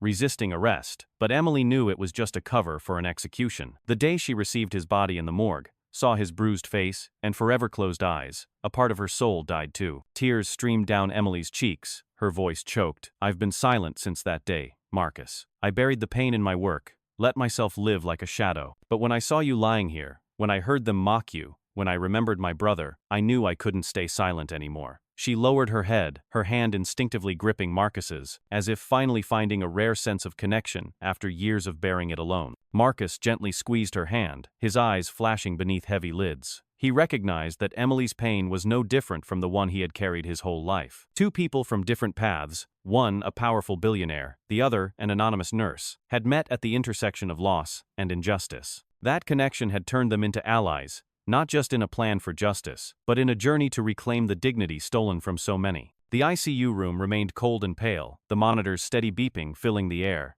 but the atmosphere was no longer empty. It was thick with the breath of memories, of past stories being laid bare, and of two souls slowly merging into a common purpose. Marcus looked at Emily and said softly, "We can't let them keep taking innocent lives. This time, we rise not just for us, but for everyone." Emily wiped her tears, nodding with conviction. In that moment, beneath the sterile white light, an invisible thread bound Marcus and Emily together, transforming them from isolated victims into a united force, ready to face a decaying system. In the sterile glow of the room, the silence that followed was no longer something to fear, but a pause for them to truly hear each other. The story of Marcus's past, and the memory of loss Emily had just shared wove together, forming an invisible link between two souls who never imagined they would cross paths. The pain Marcus carried since the day his father fell under a police baton, and the pain Emily bore when her brother was killed to be silenced, were once separate wounds, now echoing as one mournful refrain. That harmony didn't break them, but instead sparked the realization that neither of them was alone. Emily moved closer, her hand gripping Marcus's tighter, as if trying to pass him strength she was now drawing from her own bitter memories. In her eyes, there was no more hesitation, only the fire rising from the depths of despair. Marcus could feel the warmth spreading from that small hand, not a warmth of pity, but of shared resolve. He understood now that his plan had found another pillar, a soul brave enough to risk everything, and walk beside him down a path lined with danger. In that moment,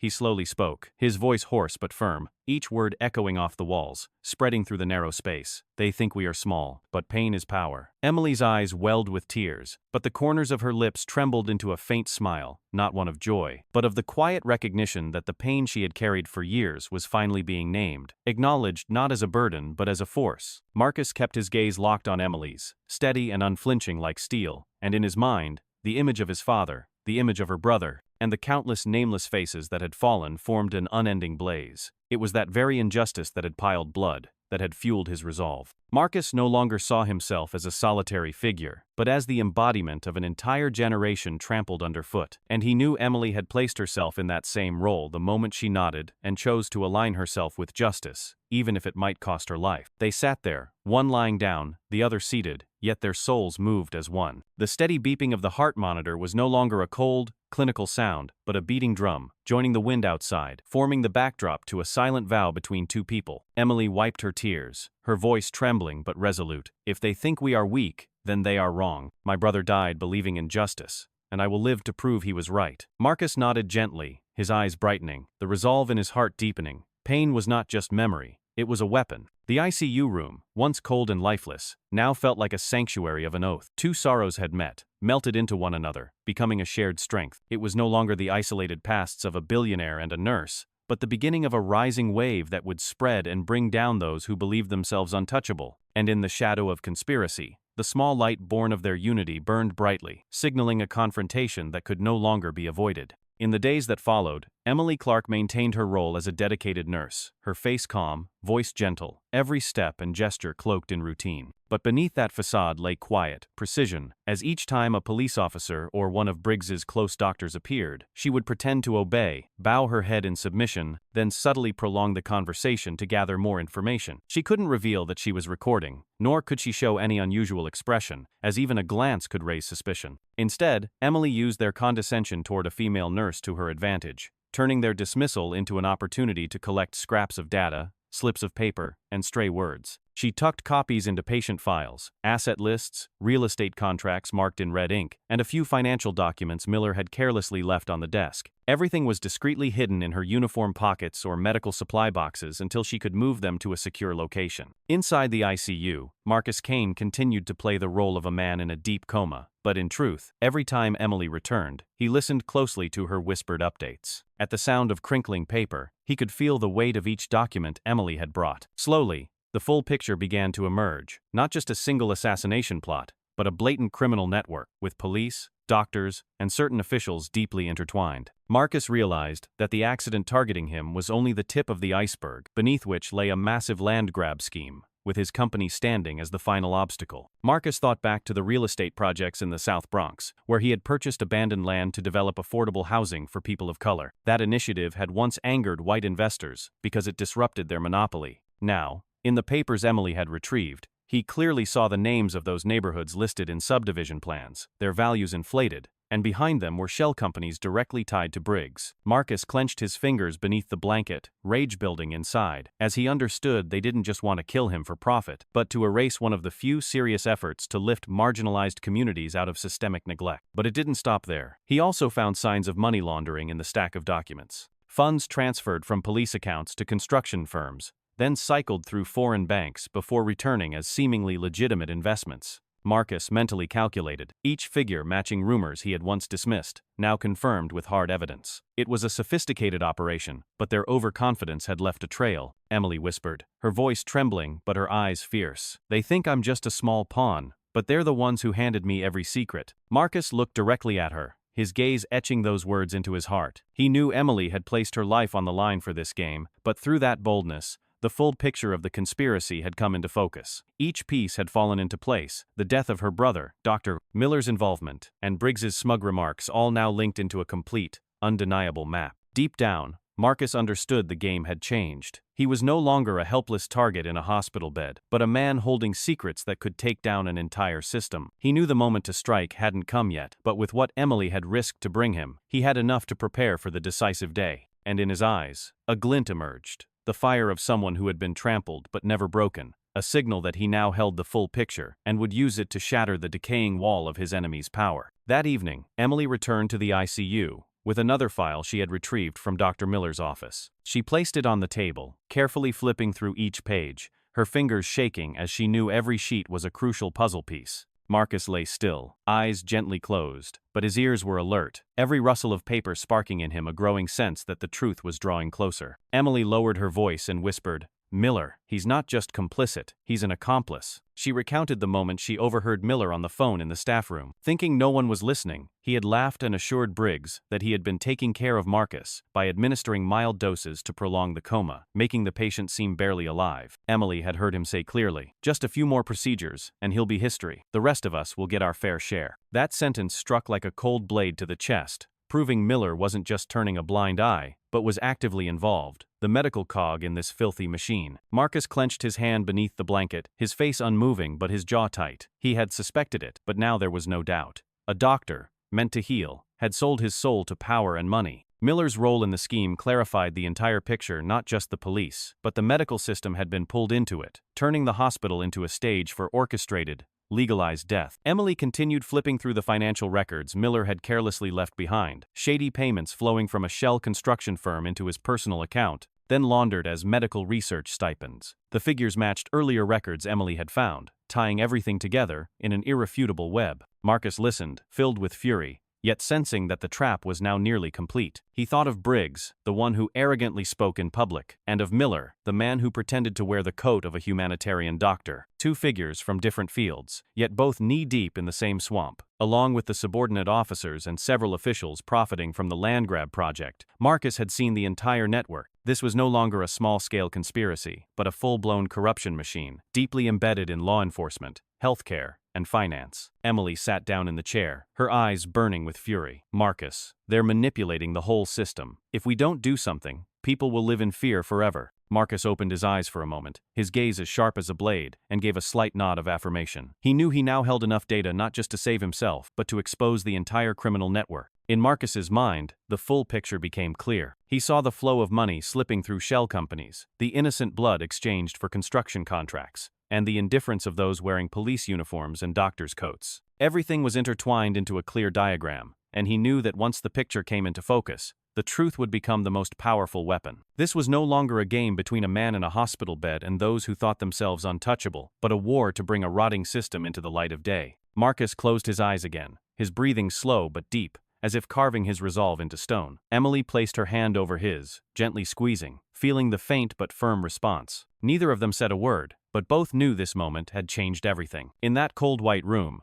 The complete portrait of corruption had emerged, and from this point forward, every step would be guided by the light of truth, no matter what storm lay ahead. In the pale light of dawn, Marcus Kane lay still in his hospital bed, but his mind had already moved in a different direction. Over the past few days, with Emily Clark's help, he had pieced together enough fragments to clearly see the full picture of a criminal network. Now that the evidence carried sufficient weight, he knew it was time to move it out of the ICU and into places where every word and number could be turned into legal weapons. He took a deep breath, then whispered softly as Emily leaned close, "It's time to contact the lawyer." The lawyer Marcus referred to was none other than Elena Torres, a sharp-minded Latina woman known for turning courtrooms into battlefields that left many officials bowing their heads. Marcus had worked with Elena on several complex cases before and knew she was one of the few people he could trust completely. Emily understood immediately and quickly used a secure communication channel that David, Marcus's right hand, had set up earlier to send a brief message. Within hours, Elena received the signal, and not long after, she arrived at a small room near the hospital that David had discreetly arranged for the meeting. Meanwhile,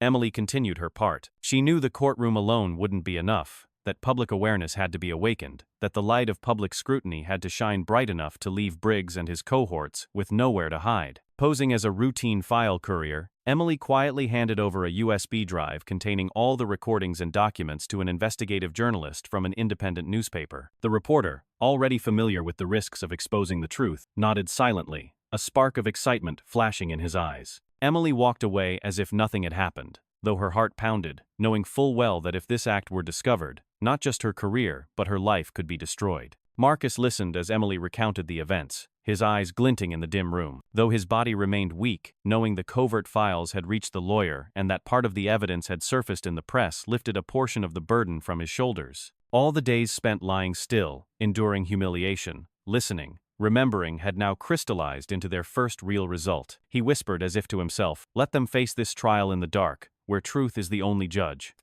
That night, in a secret room in the basement of an old building, Elena opened the USB on a laptop, the screen's glow casting sharp lines across her resolute face. Beside her sat David, taking detailed notes, preparing legal strategies. The recordings played, echoing with the mockery of officers, the careless admissions of Dr. Miller, and, most damning of all, Briggs's arrogant words together, forming a vivid indictment. Elena sat upright, clutching her pen, and said firmly, "This is enough to bring down a system. We must protect Marcus and Emily at all costs." Elsewhere in the city, a small newsroom worked through the night. Journalists carefully replayed the recordings, cross-checked them with public records, and began drafting a lead story with a headline powerful enough to shake the city. Conspiracy in white coats. When police and medicine collude to kill a billionaire. They knew publishing it would bring danger, but also understood that if the truth stayed buried, the entire community would remain paralyzed by fear. In the ICU, Marcus, now aware of how far things had progressed, felt his body lighten. His eyes stayed closed,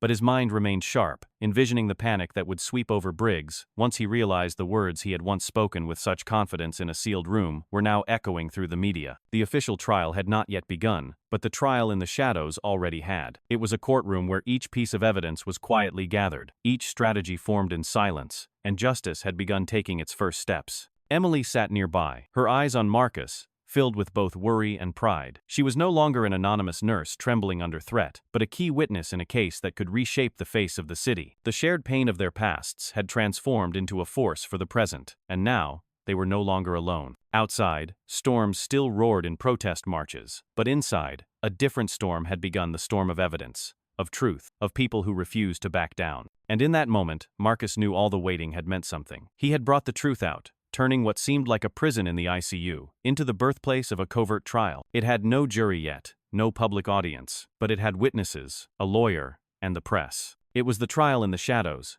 where justice began quietly but surely, and once it stepped into the light, neither Briggs nor his corrupt empire would have anywhere left to hide. News of secret investigations and leaks from the press began to spread like cracks across a wall once thought unbreakable. In police break rooms, some officers whispered suspicions that someone had recorded their conversations. A few faces started to look uneasy, and the confident smiles that had once seemed so natural began to falter. Briggs felt the instability, barking orders to search the entire hospital and screen all staff, but his suspicion came too late. The crucial evidence had already left the cold white walls, now in the hands of lawyers, journalists, and Marcus's allies. In the ICU, Marcus remained outwardly motionless, but inside, He knew the board had shifted. The police might suspect something, but they had no means to uncover it now. Emily continued her work with calm precision, walking the corridors with the demeanor of a devoted nurse, leaving watchful eyes with nothing to question. Briggs's former arrogance had become his fatal flaw, as he never imagined that a young nurse could carry such damning pieces of evidence beyond his reach. By the time he grew nervous, by the time officers whispered of danger, Marcus's network had already spread wide. David,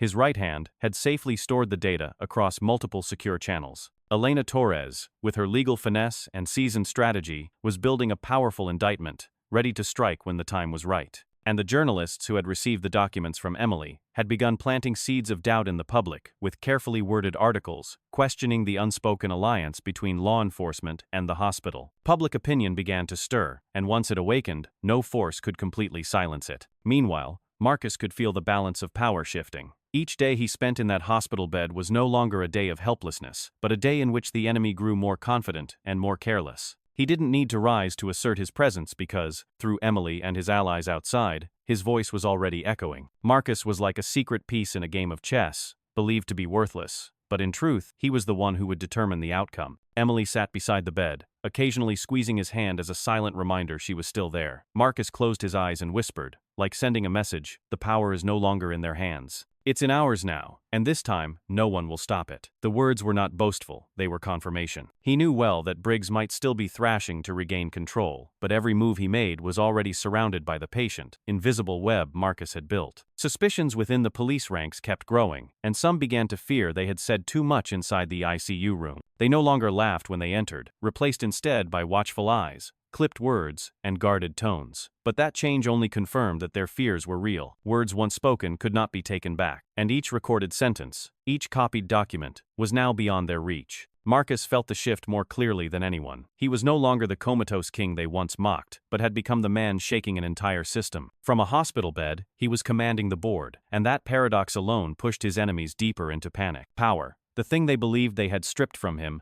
had quietly returned, stronger than before, because now it was backed by truth, by the pain of an entire community. And in the cold light of the ICU, Marcus gently closed his eyes, letting that belief spread through him, the belief that he now held the scales of justice firmly in his grasp. Since the moment the news leaked, the atmosphere in the hospital had grown suffocating. The eyes that followed Emily Clark were no longer casual, but filled with suspicion, even hatred. Colleagues whispered behind her back, and cruel gossip echoed through the hallways every time she passed. Some openly sneered. A little nurse thinks she can take down the whole city? Others cast threatening glances, cold eyes like knives pressed to her neck. Emily clenched her teeth and silently did her job, but inside, the isolation grew heavier, like a boulder crushing her chest. She knew someone had spread rumors that she was working with the press, that she was the traitor behind the leaked files. Death threats slipped into her locker, shaky handwriting, spelling out chilling words. Watch yourself if you want to live. Each day at work felt like walking into a maze full of traps. Any moment could be her last. She told no one, but her eyes were always red. Sleep came in short, broken fragments, shattered by nightmares. Images of her brother lying lifeless on the pavement flickered back, tangled with the faces of co-workers who now looked at her like a criminal. In that despair, the only anchor Emily had left was the man still lying in the hospital bed, the one the entire system wanted erased, yet the only person keeping her from collapsing. One afternoon, after a long shift, Emily dropped into the chair beside Marcus's bed. She let her scrub pocket fall limp,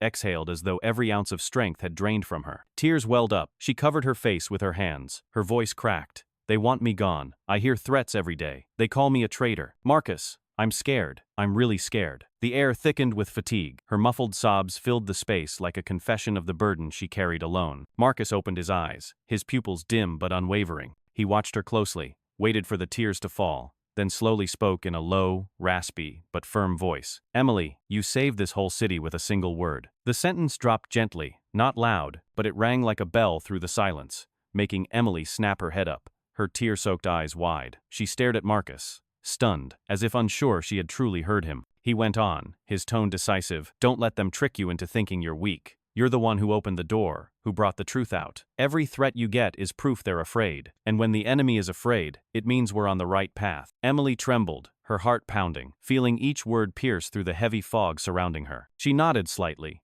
took a deep breath as if swallowing the trust he had just given her. I never thought I could do something like this, she whispered, her voice still trembling. But if you believe in me, I'll keep going. Marcus smiled, a tired smile but filled with strength, then gently squeezed her hand in his. In that moment, Emily felt a surge of energy pass from him into her, a quiet but unwavering strength. The next day, Emily walked into the hospital with a different posture. The whispers behind her were still there. The wary eyes still followed her, but she no longer bowed her head. Each of her steps carried the image of her brother, carried Marcus's words. She began to realize that being hated didn't make her small, it only proved that the truth she was protecting had weight, enough to make the enemy tremble. And that realization made her the one who bears the weight, the one who carried the burden of truth to keep the flame of justice from being extinguished. In the ICU room, Marcus closed his eyes, listening to her footsteps echo down the hallway, and he knew she was no longer afraid. Outside, the storm still raged, but within these two people, belief had become a shield, strong enough to withstand what was coming. From that moment on, they were no longer just patient and nurse, but true allies, sharing the burden of a city, still waiting for the light of justice. In the darkest days, when pressure from colleagues and threats from the shadows closed in, Emily Clark found that every time she sat beside Marcus, their hands touching,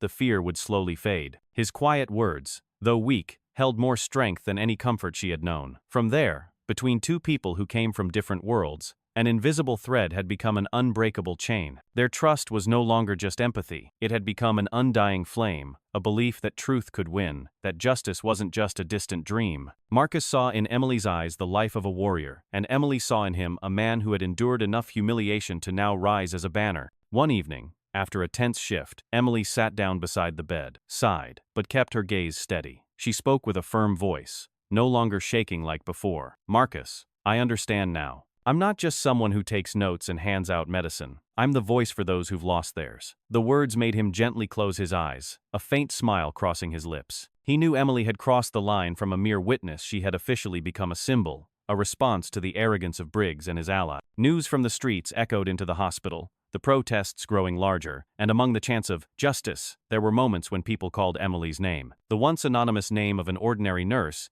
now spread through the community as a symbol of courage. The media published subtle but pointed lines about the woman in white who dared to bring the truth to light. Emily never sought fame, but what she had done made her a true voice of justice. A voice that didn't need to shout but still stirred the hearts of an entire community. Marcus saw that change day by day. He noticed how Emily walked into the room with her head held high, no longer bowing to whispers, how she dared to look those who doubted her straight in the eye, and kept working with unshakable calm. Each time he gently held her hand, they both understood that no words were needed, because the trust between them was now as solid as steel. Deep down, Marcus thought to himself, they can take lives, but they can't take away a belief forged in blood and tears. Emily began to take a more active role in spreading the truth, not only passing recordings and documents to the press, but also giving testimony herself, with her identity protected. Each time her voice played in a broadcast, people outside had one more reason to believe justice didn't belong only to those in power, but also to ordinary people brave enough to speak out. The hidden nurse became what people called Emily, but Marcus knew it wouldn't be long before she would have to step into the light with her real name, because the voice of justice could not remain in the shadows forever. In the cold white ICU room, both understood the fight ahead was still dangerous. But unlike those early days, now they no longer clung to each other in despair, but held hands like undefeated allies. Emily whispered, "Whatever the cost, I'll go all the way with you." Marcus answered with a deep look, full of respect, as if he saw in her the reflection of all those who had fallen but never surrendered. In that moment, the union of two wounded souls became a force that spread. The trust between them had become indestructible, and Emily, once a small witness, had now fully become the voice of justice. The voice this city needed, the voice capable of stirring a storm that nothing could stop. That morning, the city erupted as major newspapers simultaneously published a series of investigative reports under the explosive headline, "Conspiracy in White, when police and healthcare joined forces to kill justice." Audio recordings were replayed segment by segment on television, Harold Briggs's voice clear and cold, like a slap to the face of the entire system. People across the city were outraged, pouring into the streets with banners held high, chants of justice spreading like wildfire, burning through every attempt to cover up the truth. In front of the hospital, the crowd was several times larger than before, no longer chanting only for unnamed victims, but now shouting Emily Clark's name, calling her a symbol of courage, the woman who brought the truth into the light. Inside the ICU, Marcus Kane lay still, listening to the news, his heart pounding each time he heard the roar of the crowd outside. He knew the storm he and Emily had painstakingly built had finally made landfall. The network that Briggs and his accomplices had worked so hard to hide was now exposed in broad daylight, and public outrage had become the sharpest weapon. He closed his eyes, picturing Briggs's face, as he saw the media release each piece of evidence, and he was certain the police chief would not sit still waiting for his day in court. And he was right. Harold Briggs flew into a rage. In a smoke-filled office, he slammed his fist on the desk, eyes bloodshot, as his aides reported the furious public reaction. His reputation had been dragged through the mud, and those who once bowed before him now quietly stepped away. Briggs clenched his jaw and growled, "We have to find that girl. If Emily Clark stays alive, I lose everything." One subordinate nervously suggested a delay, but Briggs slammed his hand down again. "There's no option. Kill her, and everything gets buried." Emily sensed the danger closing in. She began to notice strange figures trailing her after work, anonymous phone calls ringing late at night, a deep voice speaking only 2 words: "Stay silent." Though afraid, she kept doing her job because now she wasn't just acting for herself but the entire community, placing their faith in the truth she had exposed. With each step, Emily remembered Marcus's words, that pain is strength, and she had chosen not to turn back. Marcus, frail in his hospital bed, still recognized the signs of an approaching threat. He turned his head to look at Emily, his voice raspy but firm. "He will try to destroy you, but remember, you are not alone. They have guns, they have power, but we have the truth, and an entire city behind us." Emily gripped his hand tightly, eyes blazing, though in her heart she could not fully quiet the trembling that came with knowing the shadows were closing in. On the streets, groups of people carried signs, beat drums, blew whistles, and surrounded the police headquarters, chanting slogans demanding Briggs's resignation. In the crowd were mothers holding portraits of their sons,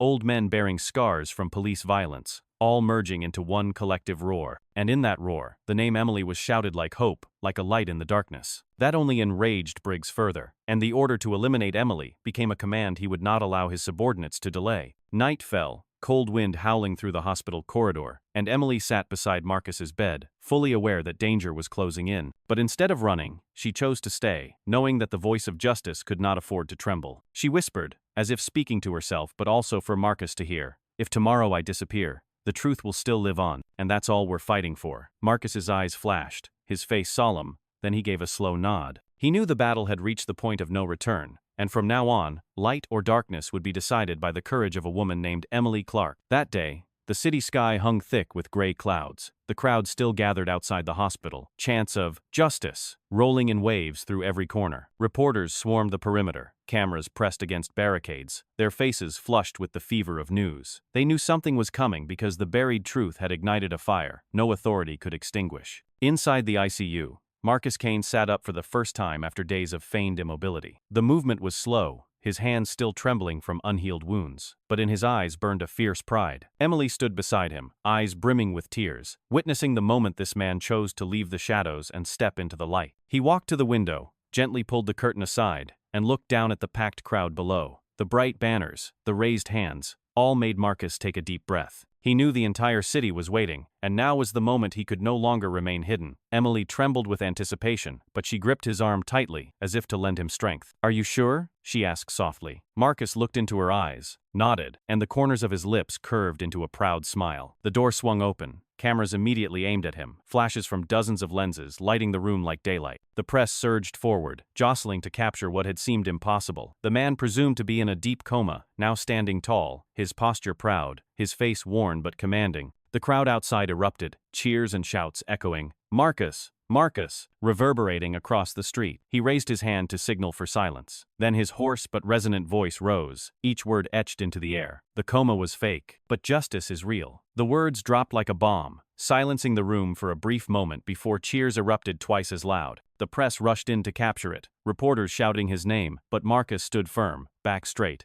his gaze like a blade aimed at the cameras. He was no longer a patient, no longer the target of a conspiracy, but a man standing tall, openly challenging a crumbling system. Emily looked at him, her heart swelling with pride. She knew this moment would become history, not only because it marked a man's rebirth, but the rebirth of belief. Every lie that Marcus Kane had been unconscious, had lost all power, and now vanished like dust. The truth had stepped into the light, and once spoken in that powerful voice, no one could silence it. The crowd below no longer chanted scattered slogans, but roared in unison, "Justice! Marcus! Justice!" The sound shook the city, forcing those in the shadows to falter. Briggs, watching from his office screen, clenched his fists until his knuckles bled, his face pale as he realized the game had changed. The man he tried to destroy hadn't just survived, he had publicly defied him on camera. Marcus lowered his hand and continued, his voice steady and firm. I heard everything. Every word they said in this room, every plot they whispered, was all recorded. This is no longer just my word, it's the truth the entire community will witness. Camera shutters clicked rapidly. Reporters shouted his name, but Marcus said no more. He knew that one short sentence was enough to ignite a storm. Emily helped him back to bed, but now his posture was no longer that of a patient. His eyes blazed, his face etched with pride,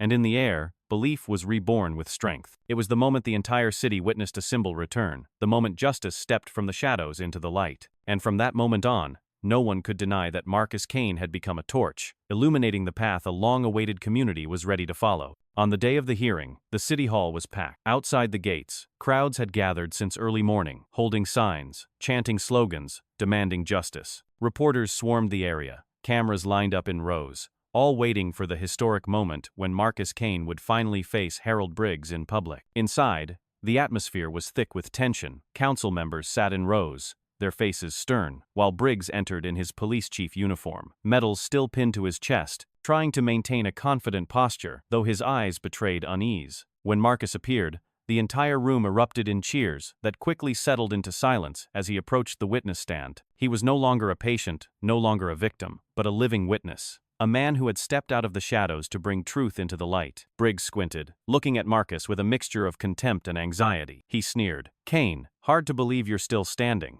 But what you say is just the ranting of a man trying to drag the whole city down with him." A murmur swept the room. Some council members frowned, while reporters scrambled to take notes. Marcus stood tall, both hands on the wooden podium, his voice low but resonant. "I'm not here today with empty accusations. I bring the truth. Truth you yourselves spoke, thinking I was powerless." The room went still, every eye fixed on his movements. Marcus pulled out a small USB and handed it to the court clerk. Seconds later, a familiar voice echoed through the chamber, Harold Briggs speaking clearly. "His death will clear the way for this whole city." Every eye turned toward Briggs, a wave of outrage rolling through the audience, whispers rising to shouts. Briggs turned pale, sprang to his feet, and shouted, "That's a lie. It's been edited." But Marcus remained calm, raising his hand as the recording continued. This time Dr. Miller's voice, cold and condescending. "A dead black billionaire? No one remembers long. We're just cleaning up the city." The chamber trembled, some gasped, and covered their mouths, and even the once silent council members began writing hurriedly. Marcus turned, his gaze cutting into Briggs like a blade, his voice firm. "These are the words you said in the room where you thought I was in a coma, but the coma was a lie, and justice is real. And today, justice is here." Emily sat below, her hand clenched tight, eyes brimming with tears. She watched every shift in Briggs' expression from arrogance to confusion, then to helpless rage. Briggs tried to fight back, yelling in protest, but the more he spoke, the more his panic showed. Reporters stood, cameras aimed directly at him, capturing every moment. Outside the window, the roar of "Justice" from thousands of voices surged again, as if giving Marcus strength in this defining moment. Marcus didn't stop there. He requested that the remaining recordings Emily had risked her life to retrieve be played next, filled with contemptuous tones, land-grabbing schemes, and Briggs's smug laughter. Each clip hit like a hammer, smashing through every wall of deceit. No one could deny it now. His enemies had condemned themselves. Marcus turned toward the council, his voice firm. "I was once a victim, but today, I stand here not just for myself. I stand for my father, for Emily's brother, for every person who has fallen. This is the court of truth." A long silence followed, then applause erupted, spreading until the entire chamber roared in unison. Briggs was stopped by security when he tried to storm out, his face flushed with rage. Marcus lifted his head high, eyes blazing with pride like never before. In that moment, every insult thrown at him had become a source of strength, and the entire city had witnessed a man once thought untouchable, being stripped bare under the light. That hearing wasn't just a public disclosure of the truth, it became a symbol. It marked the moment Marcus Kane officially transformed from the hunted to the guide, from a man feigning coma to a beacon of justice. And the words he left behind that day echoed everywhere. The coma was fake, but justice is real. Oh, the chamber buzzed with cheers and murmurs, but in the eye of the storm, Harold Briggs refused to back down. He shot to his feet, slamming his hand on the desk, his voice roaring like a cornered beast. "All of this is fabricated. This is a conspiracy meant to smear the police force and destroy my reputation." His furious gaze swept the chamber, landing on Marcus as he shouted, "Kane, you think you've won? You're just feeding off the pity of a crowd. You can't fight this entire system." His words echoed, But instead of restoring authority, they only thickened the tension, and more eyes began to look at him with doubt. Briggs took a deep breath, trying to regain composure, then turned to the officers behind him and barked, "Arrest him now. He's a traitor, defaming us all." But what he didn't expect was that the men he considered his loyal arms were no longer on his side. One officer, tall and rugged, unexpectedly stepped forward. He pulled a small USB from his pocket, held it up for all to see, and spoke clearly. "Chief, it's time for you to be quiet. I've been recording too." The entire chamber fell silent for a few seconds. Briggs turned pale, snapped his head around, and growled, You dare betray me, Hudson?" The officer named Hudson held his head high, his eyes unflinching. "This isn't betrayal, it's choosing justice. I've watched you for too long, seen too many truths buried. Tonight, when you ordered Emily to be dealt with, I knew I couldn't keep my head down any longer." Those words dropped like the final blow, shaking the foundation of Briggs's power. The murmurs in the room swelled into a storm. Reporters jumped to their feet, cameras flashing, microphones pointed straight at Hudson. Calmly, he handed the USB to the court clerk, and just minutes later, a recording played out loud, Briggs's voice, clear and damning. "Don't worry, once that little nurse disappears, it'll all go quiet. This city will be ours." The room exploded. Outrage surged in every corner. Some council members rose and slammed their hands on the table, faces red with fury. Marcus watched it all unfold, a heavy weight lifting from within. He was no longer alone, and the truth no longer depended on a single witness or one recording. It had come from within Briggs's own circle, and it was stronger than any accusation. He looked at Emily, and saw her eyes glowing through tears, and he knew this moment was the clearest proof that the truth always finds a way to the light. Briggs, in contrast, was unraveling. His face turned purple, sweat pouring, words tumbling out in desperate denials. But the more he spoke, the deeper he sank into the pit he had dug himself. The officers who once stood behind him now averted their gaze, some bowed their heads, others quietly stepped back, unwilling to remain aligned with him. Briggs was losing his last foothold, his eyes bloodshot like a cornered beast, but powerless to stop what was coming. Inside the chamber, another wave of chants broke out. Justice. This time not just echoing from the streets outside, but rising from those seated within. Marcus stood tall, his voice clear and commanding. "This is proof that no corrupt system can stand when the truth is revealed. Power no longer belongs to the oppressors, it belongs to the people." In that moment, the balance of power shifted completely. Briggs, once arrogant in his belief that he was untouchable, now stood as the disgraced villain, surrounded by the public and abandoned by his own. Marcus, once thought a lifeless shell, now stood firm as a symbol of truth. And Emily, once targeted with death threats, had become the voice held up by an entire community. In that powerful atmosphere, history was rewritten with blood, with tears, and with confessions the enemy could no longer erase. As the final recordings played, the entire room erupted under the weight of truth. Harold Briggs had nowhere left to hide, his lies and cruel orders exposed by his own subordinate. Right at his seat, two security officers approached and cuffed the same hands that once thumped proudly with power. Briggs struggled, shouting threats, but the chants of "justice" from the chamber drowned out every word. At the same time, his closest allies were escorted out. Those who once mocked Marcus, who threatened Emily, now walked with heads lowered, their former authority stripped away. The entire corrupt network was laid bare, from police and doctors to local officials, each name read aloud in the investigation list. The air was thick with a mix of fury and vindication, as the public finally saw justice on their side. Marcus sat quietly, eyes closed as if to absorb the moment. He had waited for this for far too long, since the day he was a 10-year-old boy watching his father fall beneath a police baton, through years of being a billionaire still scorned for his skin color. All that pain was now contained in a single image, the man who once towered over others, now bowing in chains. Marcus exhaled not from fatigue, but from the feeling that a part of the burden had finally lifted. Beside him, Emily looked on through tear-filled eyes, her hand gripping the edge of the seat, heart pounding with the belief that her brother's sacrifice had not been in vain. The next day, headlines across the city announced the arrests of Briggs and his circle, with images of the police chief in handcuffs splashed across every front page. In neighborhoods throughout the city, people celebrated, gathering in the streets, holding signs, embracing one another through tears. For the first time in years, faith in justice had been reignited. People no longer spoke of Marcus only as a billionaire, but as a symbol of resilience, a man who stood up and dismantled a decaying system. But above all, the name most often shouted was Emily Clark. At a small but solemn ceremony in the central square, Emily was invited to the stage. She wore a simple white nurse's uniform, her hair tied back, her face still marked by fatigue from the long struggle. When the host introduced her as the city's silent hero, the crowd erupted in applause, many shouting her name. Emily stepped forward, legs trembling, but her eyes shone bright. She had never imagined standing in this place, never imagined that her quiet actions would become a guiding light for so many. In her brief speech, Emily's voice broke several times, but each sentence struck straight to the heart. I am not a hero. I'm just someone who lost a brother to injustice and could no longer stay silent. If anyone deserves recognition today, it's the people out there who dared to take to the streets, who never stopped chanting for justice. I am just a small part of that greater force. Her words brought many to tears, and the applause that followed echoed endlessly. Marcus sat in the front row, his eyes shining as he watched Emily, like a proud father seeing his child rise beyond fear to become a beacon of hope. He knew that without her, he would never have made it this far, and without her, the truth would have remained buried.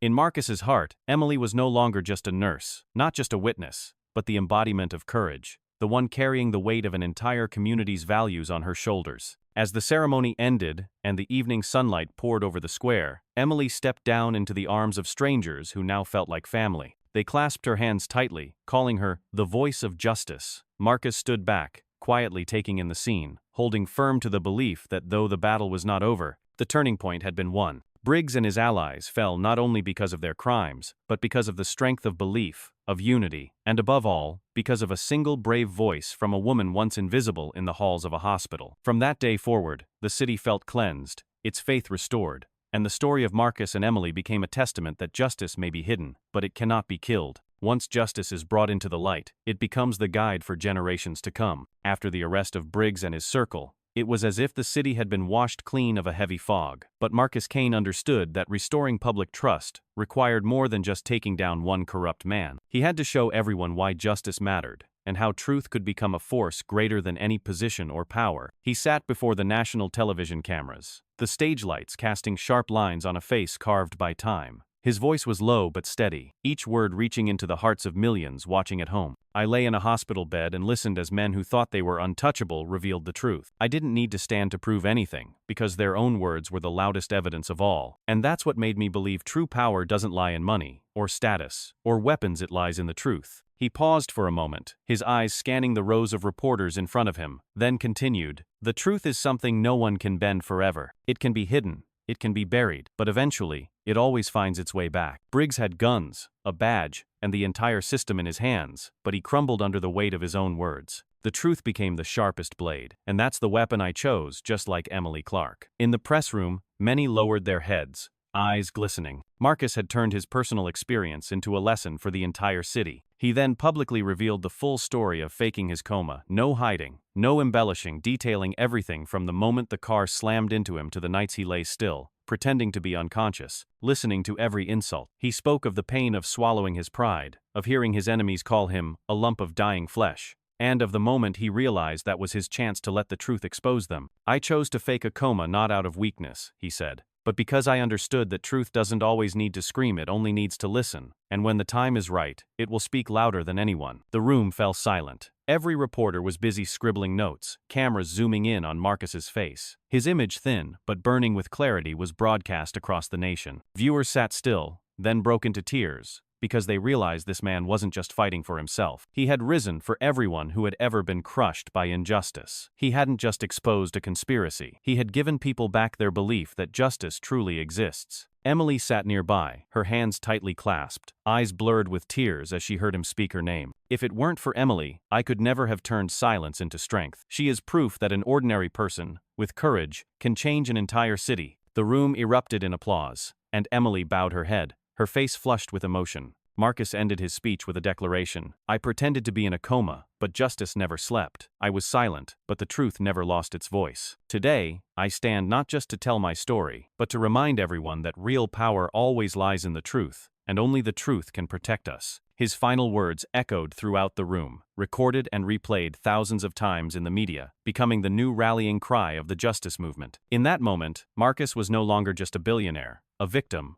or a witness. He became a living symbol of truth's power. The city erupted with hope, and the act of faking a coma was no longer just a clever tactic. It was proof that sometimes, silence itself creates the loudest echo when truth is finally revealed. After the truth was exposed and the corrupt network dismantled, Marcus Kane did not choose to rest or retreat from public view. He knew well that the victory at the hearing was only the beginning, and that true change required a stronger foundation. At a press conference, he announced the creation of the Police Violence Accountability Fund, a non-profit organization dedicated to protecting the rights of victims and supporting families who had lost loved ones to systemic brutality. That declaration rang out as a permanent vow that he would turn a personal victory into a shared mission for the entire community. The crowd in the square erupted in cheers, faces glowing as they looked at him as a symbol of rebirth. The new fund immediately drew attention, not only in the city but across multiple states. Philanthropists, who had once distanced themselves from Marcus during the scandal, returned, offering substantial donations. But Marcus emphasized that what he needed wasn't just money, but people's involvement, the collective voice needed to prevent future tragedies. He affirmed, "This fund doesn't belong to me. It belongs to everyone who believes justice must be defended every single day." From the start, he gave Emily Clark a special role. On the announcement stage, he invited her to stand beside him and introduced her to the press. Emily is not just a witness, not just a companion in the darkest days, but the heart of this journey. She will co-found this fund with me, because no one understands the pain and value of truth better than she does. His words brought Emily to tears. Her eyes filled as thousands below chanted her name. She had never imagined that a nameless nurse could stand on a stage like this, but now she had truly become a symbol. Emily accepted her new responsibility with deep humility. In a short speech, she said, "I haven't forgotten the night my brother died, or the days I was threatened and isolated. But those wounds taught me that silence only feeds darkness. I choose to stand here because I believe every tear can become a strength to protect others." Her words, plain yet powerful, brought many in the crowd to tears, especially those who had endured loss themselves. From the very beginning, the fund quickly became operational. An office was opened in the heart of the city, where the walls were lined with photos of victims and slogans affirming human dignity. Emily took charge of meeting with families, listening to their stories, documenting every detail to turn them into legal cases or media campaigns. Marcus took on the role of strategist and connector, using his experience and network to bring in more resources. They worked side by side, no longer as patient and nurse, but as two co-founders, one a symbol, the other a voice building new light from the pain of the past. The community embraced the fund as a chance at renewal. Many young people volunteered, bringing their energy to spread the message. Conferences were held, where Emily stood in a circle of listeners, sharing her story and emphasizing, "Justice never comes as a gift. It comes when we dare to rise, when we turn our wounds into lessons." Every time Marcus listened to her speak, he saw his father's image, and the smiles of thousands of nameless souls who, at last, had someone willing to turn grief into action. The city, once lost in darkness, now glowed through small but meaningful acts. Residents hung banners calling for an end to violence. Schools hosted talks on justice, and in every march, the names Marcus and Emily were chanted as symbols of hope. More importantly, those who had lost their sense of faith now had a place to turn to, a reason to believe their voices mattered. On a sunny afternoon, Marcus and Emily stepped out of the fund's office. Watching the crowds pass by on the street, Marcus quietly said, "This light doesn't belong to us. It belongs to everyone who once fell and found the strength to rise." Emily smiled, her face bright, but her eyes holding a deep, quiet sorrow, and replied, "And we'll keep walking, so no one has to carry the darkness alone." Her words blended into the chants rising from the square, where hundreds had gathered, forming a chorus for a city that had broken its chains and was now stepping into a new light. In the weeks following the establishment of the Anti-Police Violence Fund, the media continuously reported on Marcus Kane and Emily Clark. The image of two people who once stood at the edge of life and death in an ICU room now appeared everywhere, from magazine covers and television broadcasts to social media feeds. On national television, viewers saw Marcus seated beside Emily, both answering interviews, his voice warm and seasoned, hers soft but firm, carrying an unshakable sense of belief. The press called them the keepers of justice's flame, portraying them as proof that truth can stand against any force of brutality. Photographs of them walking out of a seminar together, Marcus with his cane, Emily beside him, were widely shared, accompanied by millions of admiring comments. People realized that it wasn't just their victory in the hearing that mattered, but the way they continued forward together, turning pain into action, that truly affirmed the power of justice. Foreign media also picked up the story. International news outlets called it a story to awaken America, emphasizing how a black billionaire had the courage to stand up, alongside a nurse once dismissed, to expose the dark underside of the entire system. Footage of Emily on stage, eyes brimming with tears but voice unwavering, was replayed repeatedly, becoming a symbol of resolve. Marcus, still not fully recovered but standing strong, was recognized as a figure of someone who had risen above fear to wield truth as a weapon. These stories went far beyond the scope of one city, sparking a nationwide conversation about police reform and the accountability of the healthcare system.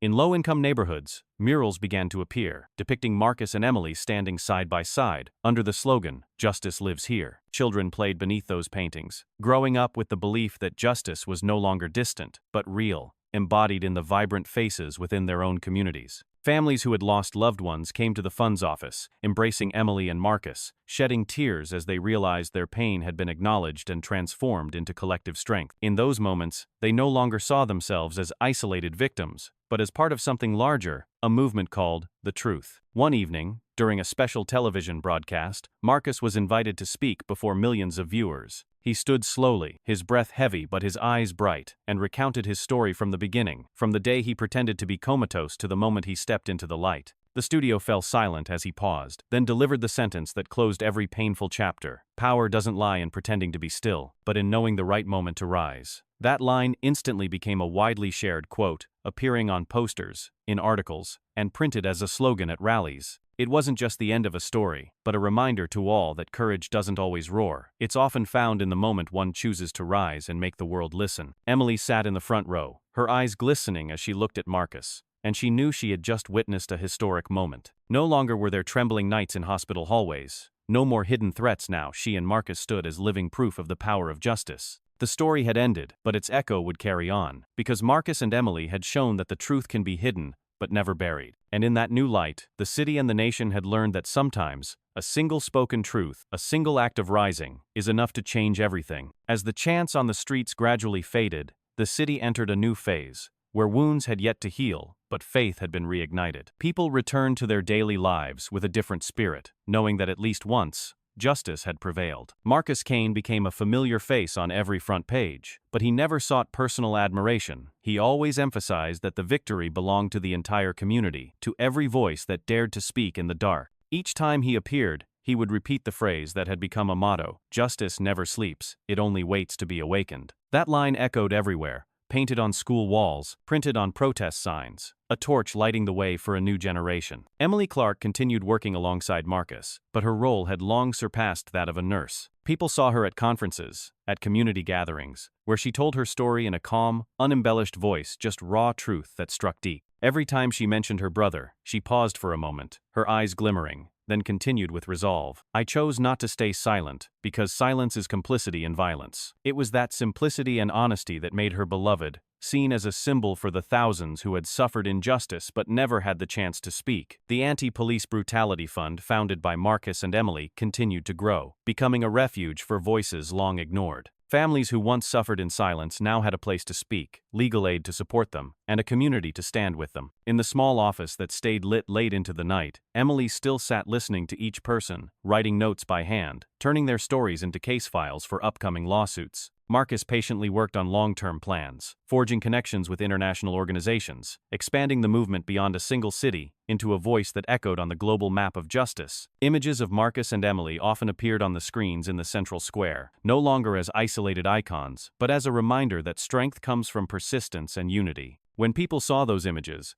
many asked themselves what they had done to defend justice, and that very question sparked a new wave of action. Schools invited Emily to speak with students. Marcus joined dialogues with policymakers, and both of them repeated the same message. The truth can be blocked, but it can never be erased. In rare quiet moments, sitting by the window looking out at the city, Marcus often reflected on the road behind him. He remembered the days of feigned stillness, the insults that cut like blades, and the moment Emily whispered in his ear that she believed he was still alive. Those memories, instead of bringing pain, had become his source of strength. He understood that sometimes, victory doesn't require loud resistance. It only requires waiting for the right moment to rise. That lesson had become the greatest legacy he hoped to leave for this city. Emily felt the same. Every time she walked into the Foundation's office, she paused before the large photo on the wall, a moment captured of her and Marcus holding hands at the fund's launch. In both their eyes, there was no pride, only responsibility, only the belief that they had to keep walking for those who never got the chance. She knew the journey ahead would be long,